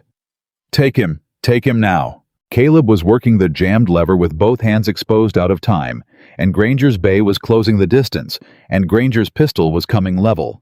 And there was one long, frozen instant where Nora Whitcomb saw with perfect clarity that the man who had spent his last $300 on a stranger, the man who had walked at a cougar so it wouldn't reach her, the man who had one promise left to keep, was about to die in the dirt of his own mountain because his rifle had failed him at the one moment it mattered. And Nora did not freeze, and she did not run. She stepped out of the doorway into the low sun with both hands on Caleb's heavy revolver, and she brought it up level, the way he'd taught her feet set, ride the kick, and Silas Granger was 40 feet off and swinging his pistol toward the jammed and helpless man by the smokehouse, and he never even saw her. She did not scream. She did not close her eyes. She thumbed the hammer back until it clicked and held, and she fixed her eyes on the center of Silas Granger's good black coat, and she squeezed the trigger, Slow, so slow the gun surprised her when it went, and the whole mountain cracked with the sound of it. The ball took Silas Granger high in the chest and turned him half around in the saddle, and his own pistol went off into the dirt. And for a moment he sat his horse looking down at the front of his good black coat with an expression of pure astonishment, as if the one thing his arithmetic had never accounted for was that the soft woman from the storeroom would be the one to close the sum. Then he slid sideways off the bay and hit the ground and did not move. Nora did not lower the gun. She stood in the low sun with both hands still locked on the revolver, her eyes still open, still fixed where Granger had been, and she thumbed the hammer back again for the next shot the way Caleb had drilled into her, because he'd told her not to stop till they were down or she was out, and there was one man still up. The big slow rider had frozen. He'd watched his boss go down off his horse with a woman's ball in his chest and a jammed-up mountain man clearing his rifle 6 feet away, and whatever wages Silas Granger had promised him, they were not enough to die for now that the man who'd promised them was face down in the dirt. "Don't," the big rider said. His voice cracked. He held his pistol out to the side away from his body and let it drop. "Don't shoot. Don't shoot, ma'am. I'm done. I'm done, I swear it." Caleb came up off the ground with the rifle cleared at last, and he had it on the big man before the pistol finished falling. "Off the horse," Caleb said. "Slow. Hands where I see them." The big man came off slow, hands high, and stood there shaking a hired gun with the fight all run out of him, and behind him the wounded lean rider's horse had stopped 100 yards off, and the lean rider was slumped over its neck alive but done, and the young one who'd started it all lay where he'd fallen and would not be getting up again in this life. It was over. It had taken less than a minute start to finish, and it had cost 3 men, and the whole flat was suddenly terribly quiet. The way a place goes quiet after gunfire, the silence ringing louder than the shots had. Caleb walked to Silas Granger and stood over him and looked down. Granger was not quite gone. His eyes found Caleb's face, and his mouth worked, and blood came with the words. "She's lying." Granger got out. "No letter, no Denver. She's bluffing. You're both finished. County's mine. Deputy judge, all mine." He coughed. You can't beat. "You already lost," Caleb said quietly, and there was no heat in it, no triumph, just a flat truth laid down over a dying man. "You lost the minute you decided she was soft. Every hard thing in this valley, and you looked at Nora Whitcomb and thought she'd be the easy one." He crouched down. "She's the one that killed you, Granger. Not me. Her. You want to carry anything down into the dark, carry that." Whatever Silas Granger carried down into the dark, he carried it out of the sun a moment later, and his eyes went to glass, and he was gone, and the empire he'd built on, forged papers, and frightened men, had ended in the dirt of a mountain he'd ridden up, certain he already owned. Caleb stood and turned, and Nora was still standing where she'd fired from the revolver still up, and he saw that she hadn't lowered it because she couldn't, that her arms had locked and her whole body had gone rigid, and that she was starting now, in the after-quiet, to shake. He crossed to her slow, the way he'd crossed to her the very first day in the storeroom, an arm's length off, not crowding a thing that's been cornered. "Nora," he said, "it's done. You can put it down now." She didn't seem to hear him. Her eyes were still open, still fixed, and they'd gone somewhere far off, and Caleb had seen that look on men after their first killing, the mind gone somewhere else, because it can't yet stand to be where the body is. "Nora," he said again softer. "Look at me. Not out there. Here. Look at me." Her eyes came to his face, and they were huge and dark, and full of something that wasn't quite there yet. "I kept my eyes open," she said. Her voice was very small and very strange. "You told me. Don't close your eyes when the world comes for you. I kept them open, Caleb. I watched him fall. I watched it. And then it hit her, all of it at once, and her voice broke into pieces. "I killed a man. I killed him. Oh God, I killed a man." "You saved my life," Caleb said. "That's what you did. That's the whole of what you did." "I killed him. Look at me." And now he did close the distance, and he put his hands over hers, both of them, over the revolver gently, and he eased her thumb off the hammer and let it down soft, and took the weight of the gun out of her locked fingers one at a time, the way he had the broken bottle 2 weeks before. You didn't murder a man in a storeroom, Nora. You stopped a killer from shooting me in the back. Those are not the same thing. They will never be the same thing. And I need you to hear me say it, because you're going to want to make them the same thing in the long nights coming, and I won't let you. He set the revolver down in the dirt behind him without looking away from her. You hear me? She was shaking hard now, the way she had that first day when the fury ran out and left only the terror behind, and Caleb did the thing he had not let himself do in 9 years.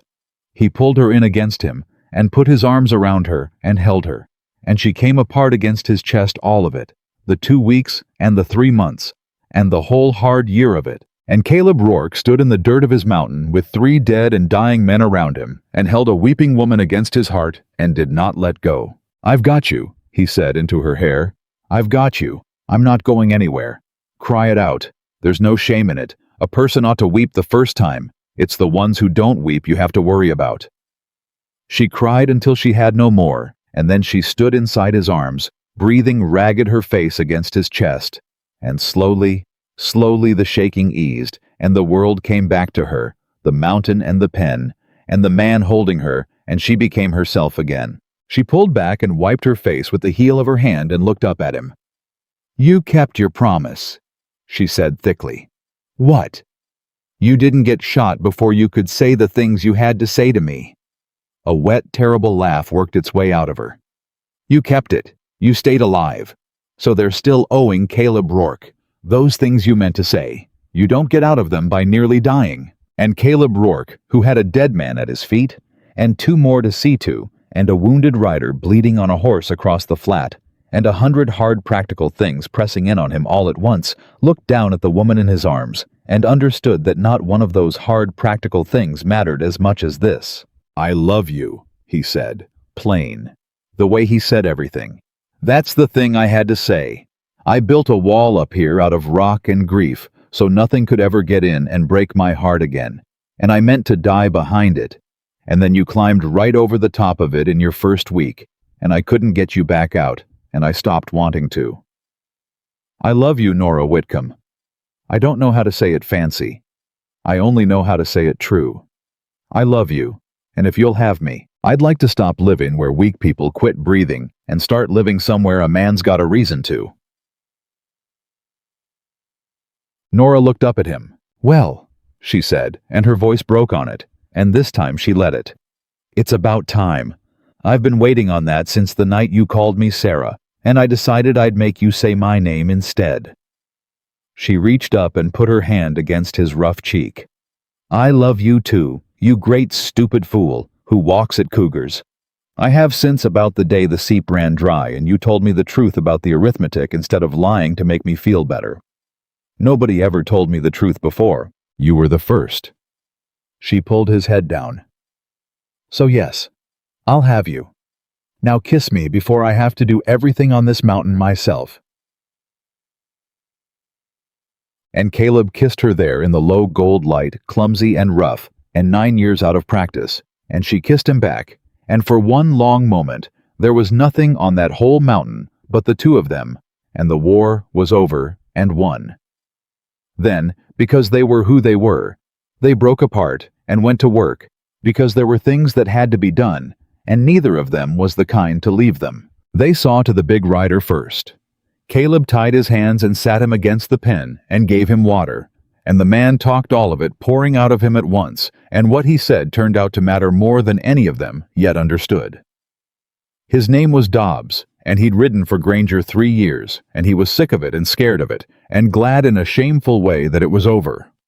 And when Caleb asked him about the forged debt, Dobbs told them a thing that changed everything. Weren't just your paws, Dobbs said to Nora, not able to meet her eye. Granger done it to 4 or 5 families up and down this valley. Widow Ames, the Coyle brothers, Old Man Petrie. Same play every time a debt drawed up after somebody died or after a man got too sick to fight and papers pushed through the county office quiet. He swallowed. And the clerk down there, Harlan, the one that writes 'em up, he keeps a book, a private book.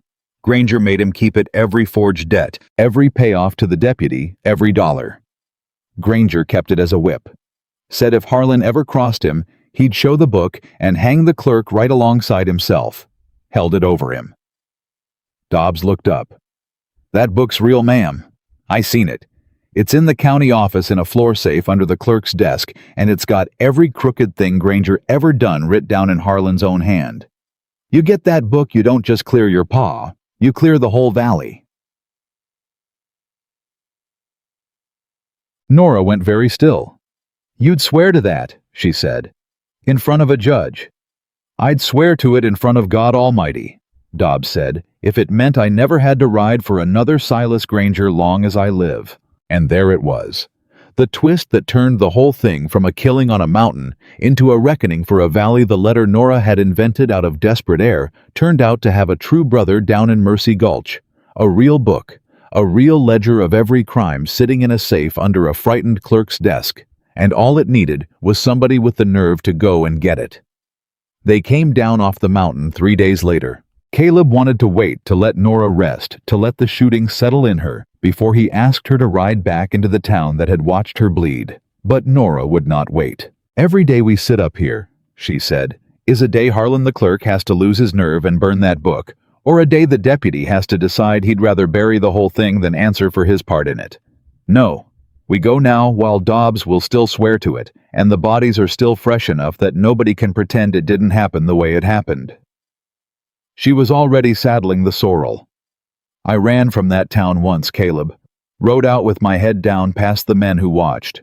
I'll not ride back in the same way.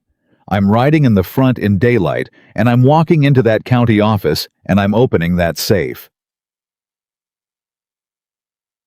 So they rode down, Caleb and Nora and Dobbs, with his hands tied to his saddle horn, and the young rider's body wrapped and lashed to Granger's bay, and Silas Granger himself the same, because Nora said the town needed to see him brought back the way he'd meant to bring her across a horse, and no man in that valley was ever going to be able to say she'd left a thing hidden. Word of them ran ahead the way word does. By the time they came down the last of the trail and onto the road into Mercy Gulch, there were people out. Not many at first, then more. They came out of the shops and the houses and stood along the street silent, watching the strange procession come. In the mountain man, the woman, the tied prisoner, and the 2 dead men, one of them, the most powerful man the town had ever feared. Nora rode in front. She rode down the center of the street with her back straight and her chin level and her eyes moving from face to face, and she made every man and woman in that town look at her, and she did not have to say a single word, because they all remembered. They remembered watching her bleed. They remembered doing nothing. She stopped in front of the county office and swung down. The deputy came out onto the porch, the young one, the one who'd stepped his horse out of the road 3 weeks before. He looked at Granger's body across the bay, and his face went the color of ash. "Miss Whitcomb," he said. "Rourke, He couldn't find the rest of it. "You had a chance 3 weeks ago to do one honest thing," Nora said. "And you took it. You stepped out of the road. I told you then to remember it, and I reckon you have. Now you've got a bigger chance, deputy, and this one, you don't get to weigh against Granger's wages because Granger's not paying wages anymore." She jerked her chin at the office door. "There's a floor safe under Harlan the clerk's desk. In it there's a book that hangs half this town, you likely included. I want it opened, in front of witnesses right now, and I want every soul on this street to see what comes out of it. You going to help me do that? Or are you going to stand on that porch and be a coward one last time?" The deputy looked at her. He looked at the crowd. He looked at the dead man across the horse who had owned him. Then he took off his hat and stepped down off the porch and said loud enough for the street to hear, "Harlan, get out here and bring the key to that floor safe. Judge or no judge, we're opening it. Now." Harlan the clerk did not come easy. He came white and stammering and clutching at his collar, and when they marched him to the safe, he fell all to pieces. And before Nora had even got the book out into the daylight, he was confessing the whole of it, pouring out of him, the way it had poured out of Dobbs, 3 years of forged debts, and pushed papers and hush money, and he confessed it in front of the whole street because he was more afraid of the noose than of Granger's ghost, and Granger's ghost was all that had ever held him. Nora opened the book. It was all there. Every name Dobbs had said, and more. The Ames widow, the Coyle brothers, Petrie, and near the front in Harlan's neat clerk's hand, the entry that had cost Nora everything. The Whitcomb debt, $1,100 dated she made. The deputy read it aloud to the street, made him say it loud. Dated the 4th of June, 1874. 2 days after Thomas Whitcomb was buried. "And there's this," Harlan whispered, because he could not stop now that he'd started, because a man who has held a secret that long cannot hold anything once it breaks. "There's Miss Whitcomb. There's a thing you don't know. Granger, your father's fever. He was shaking so hard he could barely get it out. Granger bought a bottle off the drummer that came through the medicine drummer before your father took sick. A bottle of I wrote the payment down. It's in the book. I didn't know what it was for. I swear before God, I didn't know not till after. And then I was too afraid it's on the page for the last week of May. A payment to the drummer, for tonic." The street went dead silent. Nora turned the pages with hands that had gone cold, and she found it the last week of May in Harlan's neat hand, a payment to the drummer for tonic. And she understood that the lie she had thrown at Silas Granger from the cabin doorway. "I know you poisoned my father," the wild accusation she'd built out of grief and timing, and the look on his face at the funeral, had been true. It had been true all along. She had not been guessing. She had been right. She closed the book. She stood in the middle of the street, where the whole town could see her, and she did not weep, and she did not shake, and when she spoke, her voice carried to the far end of the street, and did not waver. "My father," she said, "Thomas Whitcomb, who cleared 400 acres with his own 2 hands and never owed a man a dishonest dollar in his life, was murdered by Silas Granger for his land. It's here. It's writ down in the county's own book, in the county clerk's own hand. And every one of you." She turned slow and swept the street with her eyes. "Every one of you stood by while Granger did it to my father, and to the Ames widow, and to the Coyles, and to Petrie, and to God knows who else, because you were afraid and you told yourselves there was nothing to be done." She held the book up over her head so they could all see it. Well, there was something to be done. It just took a mountain man who didn't know enough to be afraid, and a dead man's daughter who'd run out of things left to lose. This book goes to the circuit judge. Every stolen acre comes back. Every crooked debt gets torn up. And Mercy Gulch is going to have to look at itself in the mirror for a good long while. She lowered the book. "That's all I've got to say to you. You can go home now." Nobody went home. They stood in the street a long moment, and then old man Petrie, who'd lost his place to a forged debt 2 years back, and had been living on the charity of his daughter ever since, took off his hat and held it against his chest, and one by one, all down the street, the men of Mercy Gulch took off their hats too for Thomas Whitcomb and for his daughter, and in a shame that had come too late, but had come at last. The circuit judge came through 3 weeks later, and it went the way Nora had said it would. The book was evidence enough, and Harlan's confession and Dobbs's, and the sworn word of every family Granger had robbed. The forged debts were struck down. The Whitcomb bottomland, all 400 acres, was ordered returned to Nora as sole heir, along with the North Fork parcel that had started the whole thing. The deputy kept his neck but lost his star. Harlan went to prison, and the name Silas Granger, which had been a rope over the whole valley for a decade, became instead a thing spoken quietly, the way people speak of a sickness that has finally passed. The judge, an old man with white whiskers and sharp eyes, called Nora and Caleb before him the last day in the crowded courtroom to sign the papers restoring her land. "Miss Whitcomb," the judge said, "the court finds that the Whitcomb Ranch, 400 acres of bottomland, is yours free and clear, all liens and debts against it being fraudulent and hereby struck. You're a woman of property again, a considerable property." He peered at her over his spectacles. "You'll be moving back down to the valley, I expect, working the home place. It's good land, they tell me." And here was the last quiet turn of it, the one that surprised the whole courtroom and did not surprise Caleb Rourke at all. Nora looked down at the deed to the 400 acres, the good bottomland, the home place, The thing she'd bled and killed and grieved to win back the whole of what she'd lost, and everything her father had built. Then she looked at Caleb standing beside her with his hat in his hands. "No, Your Honor," she said. "I don't believe I will." A murmur ran through the courtroom. "I'll sell it," Nora said. "The bottomland. Every acre. I'll sell it to the Ames widow and the Coyle boys, and to Petrie Cheap the families Granger robbed so they can build back what he took from them." She reached out and took Caleb's hand. "And I'll keep the North Fork parcel, the 40 acres, and the spring up on the mountain, because that's where I live now. That's where my life is. It's high, and it's dry, and it's a hard place, and there's a man up there who told me the truth, when everybody else told me pretty lies, and I'd rather have 40 hard acres beside him than 400 easy ones alone." She looked up at Caleb, and her whole heart was in her face, and she did not care who saw it. If he'll still have me now that I'm not baggage, he took on out of pity in a storeroom, but a woman of considerable property who's choosing him over all of it with her eyes wide open. Caleb Rourke looked down at her, and for the second time in his life, in front of a crowded courtroom full of strangers, that rare and difficult smile came across his weathered face.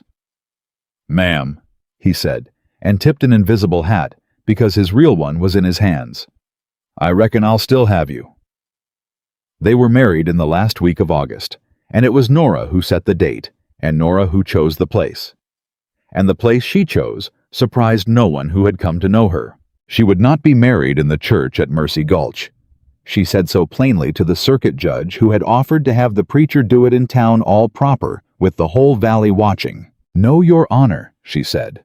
"That town watched me bleed and did nothing, and then it took its hats off to me too late to matter.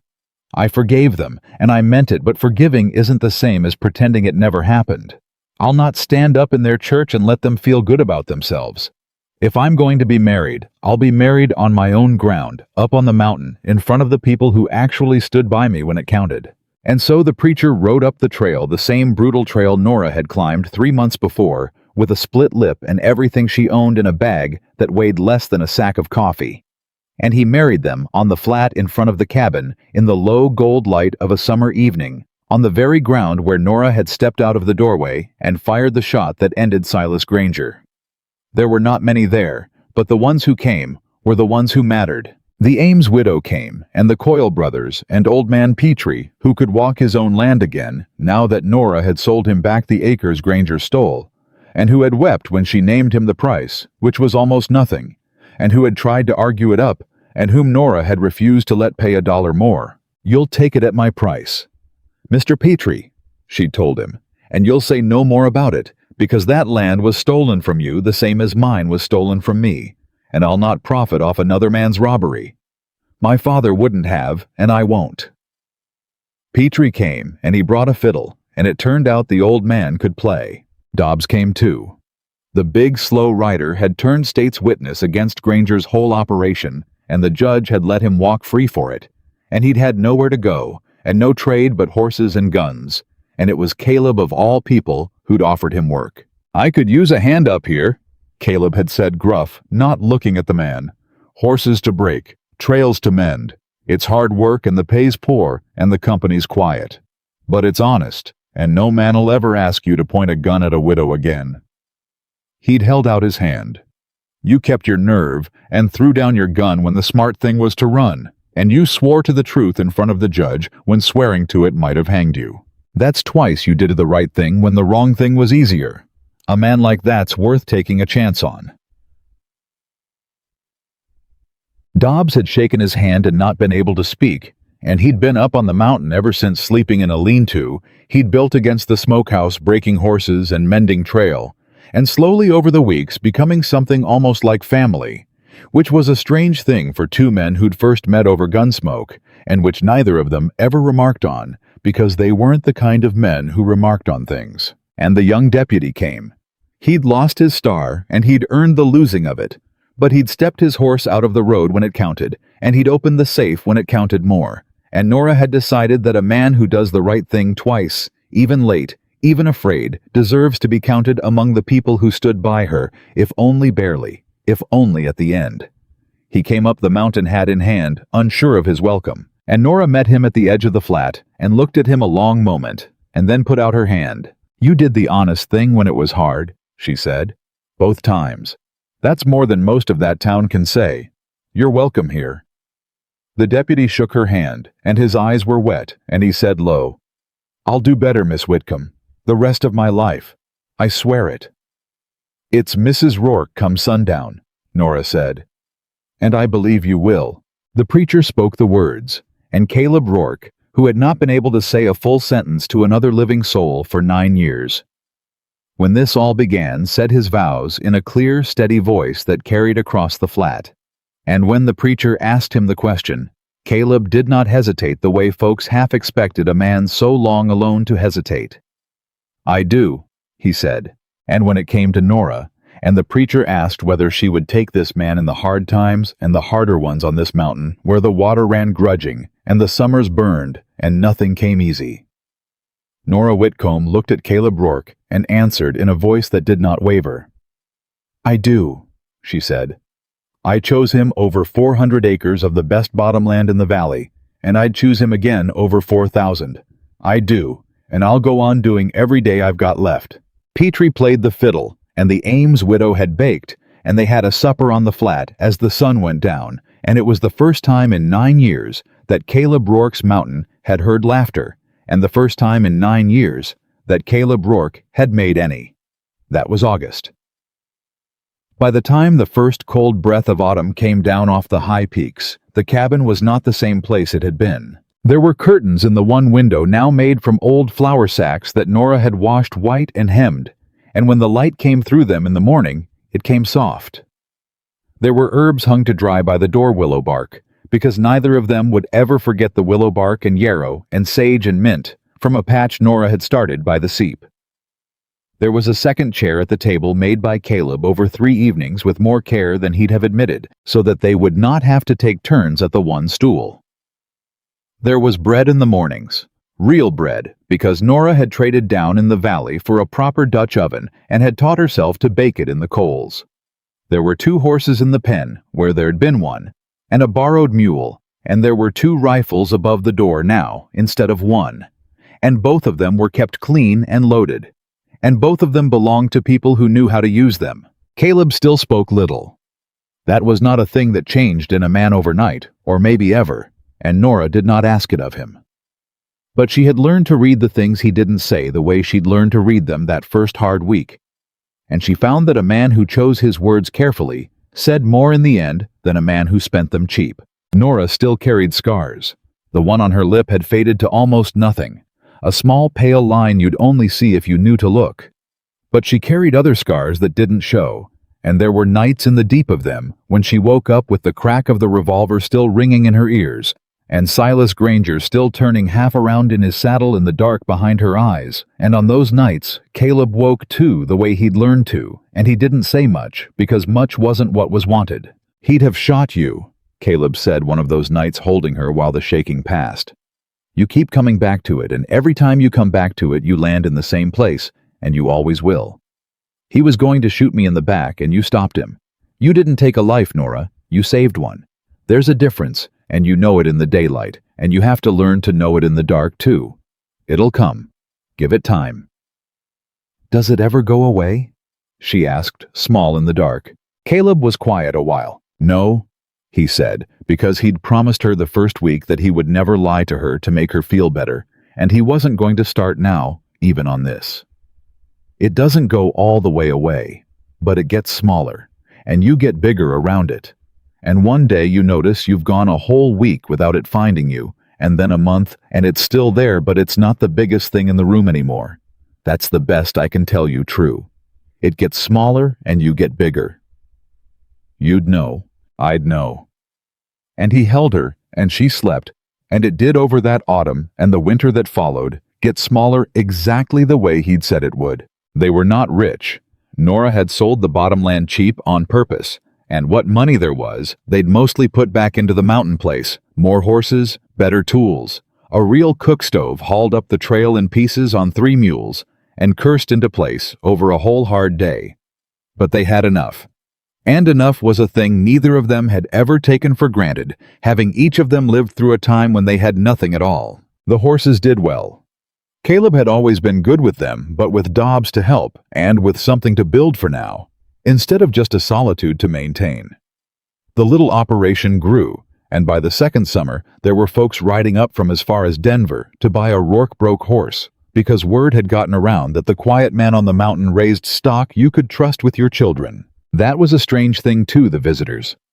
Caleb Rourke, who had come up this mountain 9 years before, precisely, so that he would never have to see another human face, found his flat, crowded through the summers with buyers and their families, and he found to his own considerable surprise that he didn't mind it. Nora minded it for him when he'd had enough. She got good at reading when the quiet had run thin in him, and steering the company along, and between the two of them, they made a place that was known up and down the territory as a place where a traveler was welcome, and a horse was honest, and the coffee was always on. The valley healed too slower the way a valley does. The Ames widow worked her land back to what it had been and better. The Coyle brothers married and brought their brides to the country. Petrie lived 4 more years on his own ground and died in his own bed with his daughter beside him, which was more than Granger would ever have let him have. And at his funeral, which Nora and Caleb rode down for the old man's daughter, took Nora's hands in both of hers, and could not speak for weeping. Mercy Gulch itself was a longer road. A town that has looked the other way for a decade does not become a righteous place overnight, but the young deputy stayed on and made himself into the kind of lawman he'd failed to be at the start, and there came a day, 3 years on, when a cattle broker rode into Mercy Gulch with a scheme in his eye and a forged-looking paper in his saddlebag, and the town. The same town that had watched Nora bleed and done nothing, ran him back out again before sundown, and nobody had to fire a shot, because the men of Mercy Gulch had learned at last, and at a terrible cost, what it looked like when they didn't. Nora heard about it from a buyer come up the mountain, and she sat with it a while, and then she told Caleb over supper. They ran him off, she said. The whole town. Wouldn't let him get started. Old Purdy the storekeeper was the one that spotted the paper for a forgery and raised the cry. Purdy. Caleb's eyebrows went up a fraction, which for him was astonishment. The same Purdy that fetched your bag and couldn't look at you. The same. Nora turned her cup in her hands. I spent a lot of nights hating that town, Caleb. Hating every man that stood along that wall. And I'd have told you they were rotten, clear through all of them, and that people don't change. She looked up. But they did. It took Granger dying and me shaming them in the street, and 3 years of the deputy doing his job, but they did. A whole town changed. I didn't think that was possible. Most things are possible, Caleb said, given a hard enough push and enough time. You pushed hard. He reached across the table and put his rough hand over hers. You changed a whole valley, Nora Rourke. Not me. You did it. You walked into that county office and opened that book and made 100 cowards look at what they'd let happen. I just carried the rifle. You did a good deal more than carry the rifle. I bought some salt and some coffee, Caleb said, and I pulled back a curtain, and there was the ghost of that rare smile. Best money I ever spent in my life, and I didn't even come home with the salt. Their first child was born the following spring.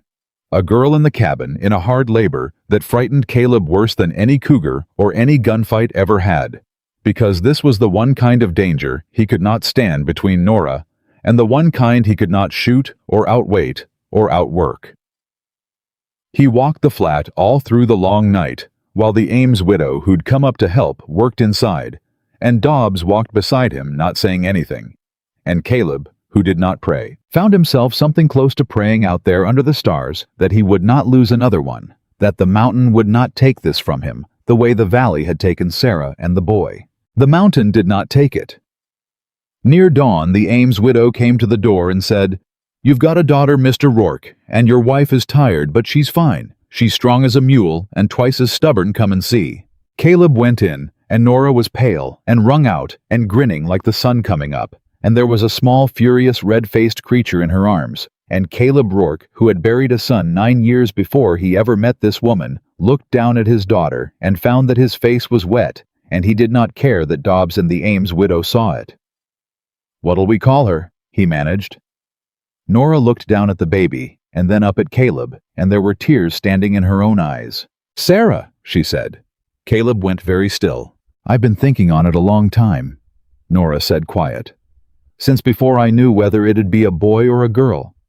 You loved a woman named Sarah and a little boy, and they were taken from you, and you came up this mountain to die slow, so nothing could ever hurt you like that again.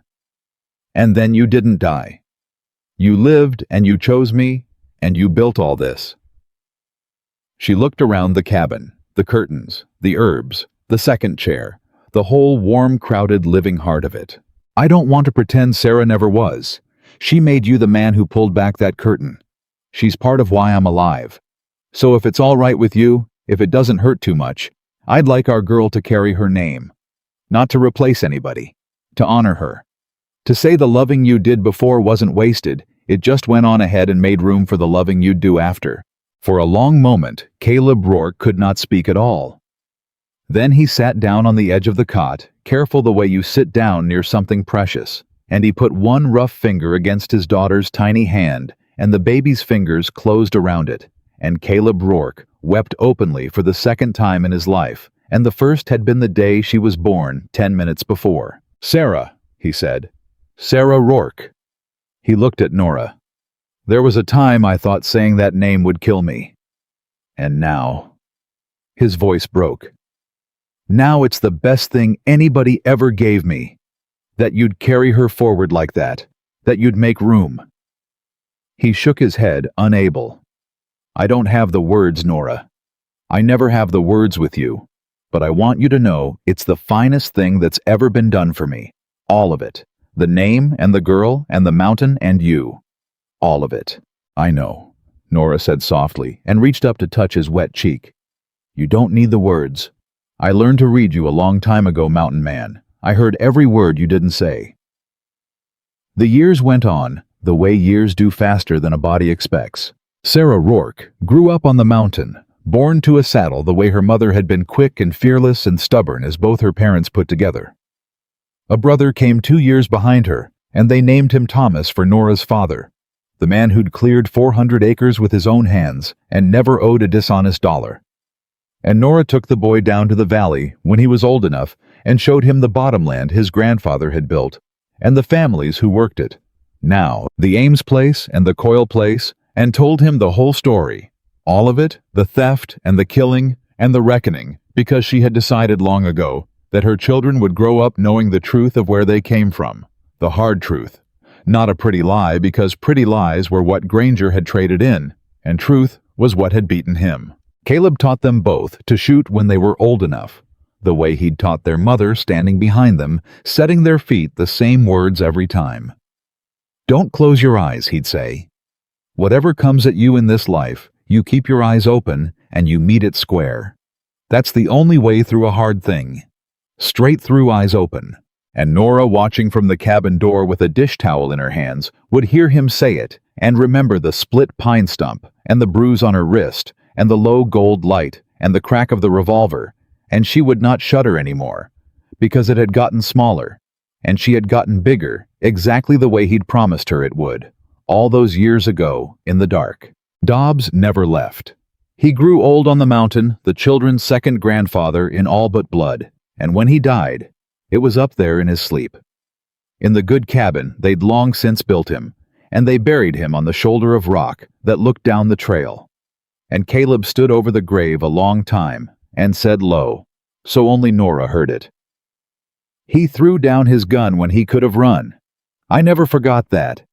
Best hand I ever had, and I'd never have known it if he'd made the other choice." Silas Granger in the end was almost forgotten. A whole generation grew up in that valley who knew his name only as a story. Their parents told a cautionary tale. The land baron who stole from widows and poisoned an honest man and got what was coming to him from the barrel of a gun, held by the very woman he'd thought too soft to fight back. Children in Mercy Gulch played a game where one of them had to be Granger and the rest had to run him out of town. And it always ended with Granger falling down dead in the dust, and the little ones fought over who got to be Nora, the woman who wouldn't close her eyes. She lived to be an old woman. They both did. They grew old on that mountain together, the quiet man and the woman who wouldn't beg. And they watched their children grow and marry and bring grandchildren up the trail every summer, so that the flat in front of the cabin where blood had once soaked into the dust rang instead with the sound of small feet and laughter year after year after year. And there came an evening near the end of it, a summer evening much like the one where it all began, when Caleb Rourke found his wife standing out on the shoulder of rock, watching the sun go down over the canyon, the way she'd watched it that first summer, when everything was still uncertain and dangerous and new. He was old now and slow, and his hair had gone white, but he came and stood beside her the way he'd stood beside her 1,000 times, and neither of them said anything for a while, because they'd long since learned they didn't need to. Then Caleb said in the same quiet voice he'd said it in 50 years before, "I came down for salt and coffee." Nora smiled.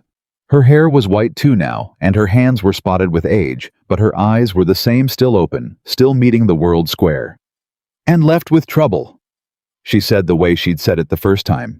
Caleb looked out over the mountain at the horses in the pen, and the smoke rising from the chimney, and the curtains in the window, and the 2 graves on the far shoulder where Dobbs, and one day soon they themselves would lie, and the whole long crowded warm life they'd built up here, out of rock and grief, and a single decision made in a trading post by a man he used to be. He looked at the woman beside him, who had climbed over the wall he'd built to keep the whole world out, and stayed and made a home of the place where he'd come to die. "Best trouble I ever brought home," he said. And Nora Rourke took her husband's old hand in hers, up on the mountain in the last gold light of a summer evening, and understood the way she'd understood for 50 years that survival had never been about being rescued. She had not needed a man to save her. She'd had a broken bottle in her hand and fight enough for 10. What she'd needed, what everyone needs, was the far rarer thing, one single person who looked at her when she was bleeding and beaten and refusing to sign, and saw not a victim to be pitied, but a strength to be honored. One person who believed in what she was made of before she'd fully proven it even to herself. Caleb Rourke had ridden down a mountain for salt and coffee and horseshoe nails, and he had pulled back a curtain, and in doing so, he had saved his own life every bit as much as he'd saved hers. And neither of them had ever once regretted a single hard day of the 50 years that followed. They had not been rescued. They had found each other and chosen each other and built something true out of the wreckage of everything that had been taken from them both. And it had lasted, and it had been enough, and it had been more than enough. It had been everything.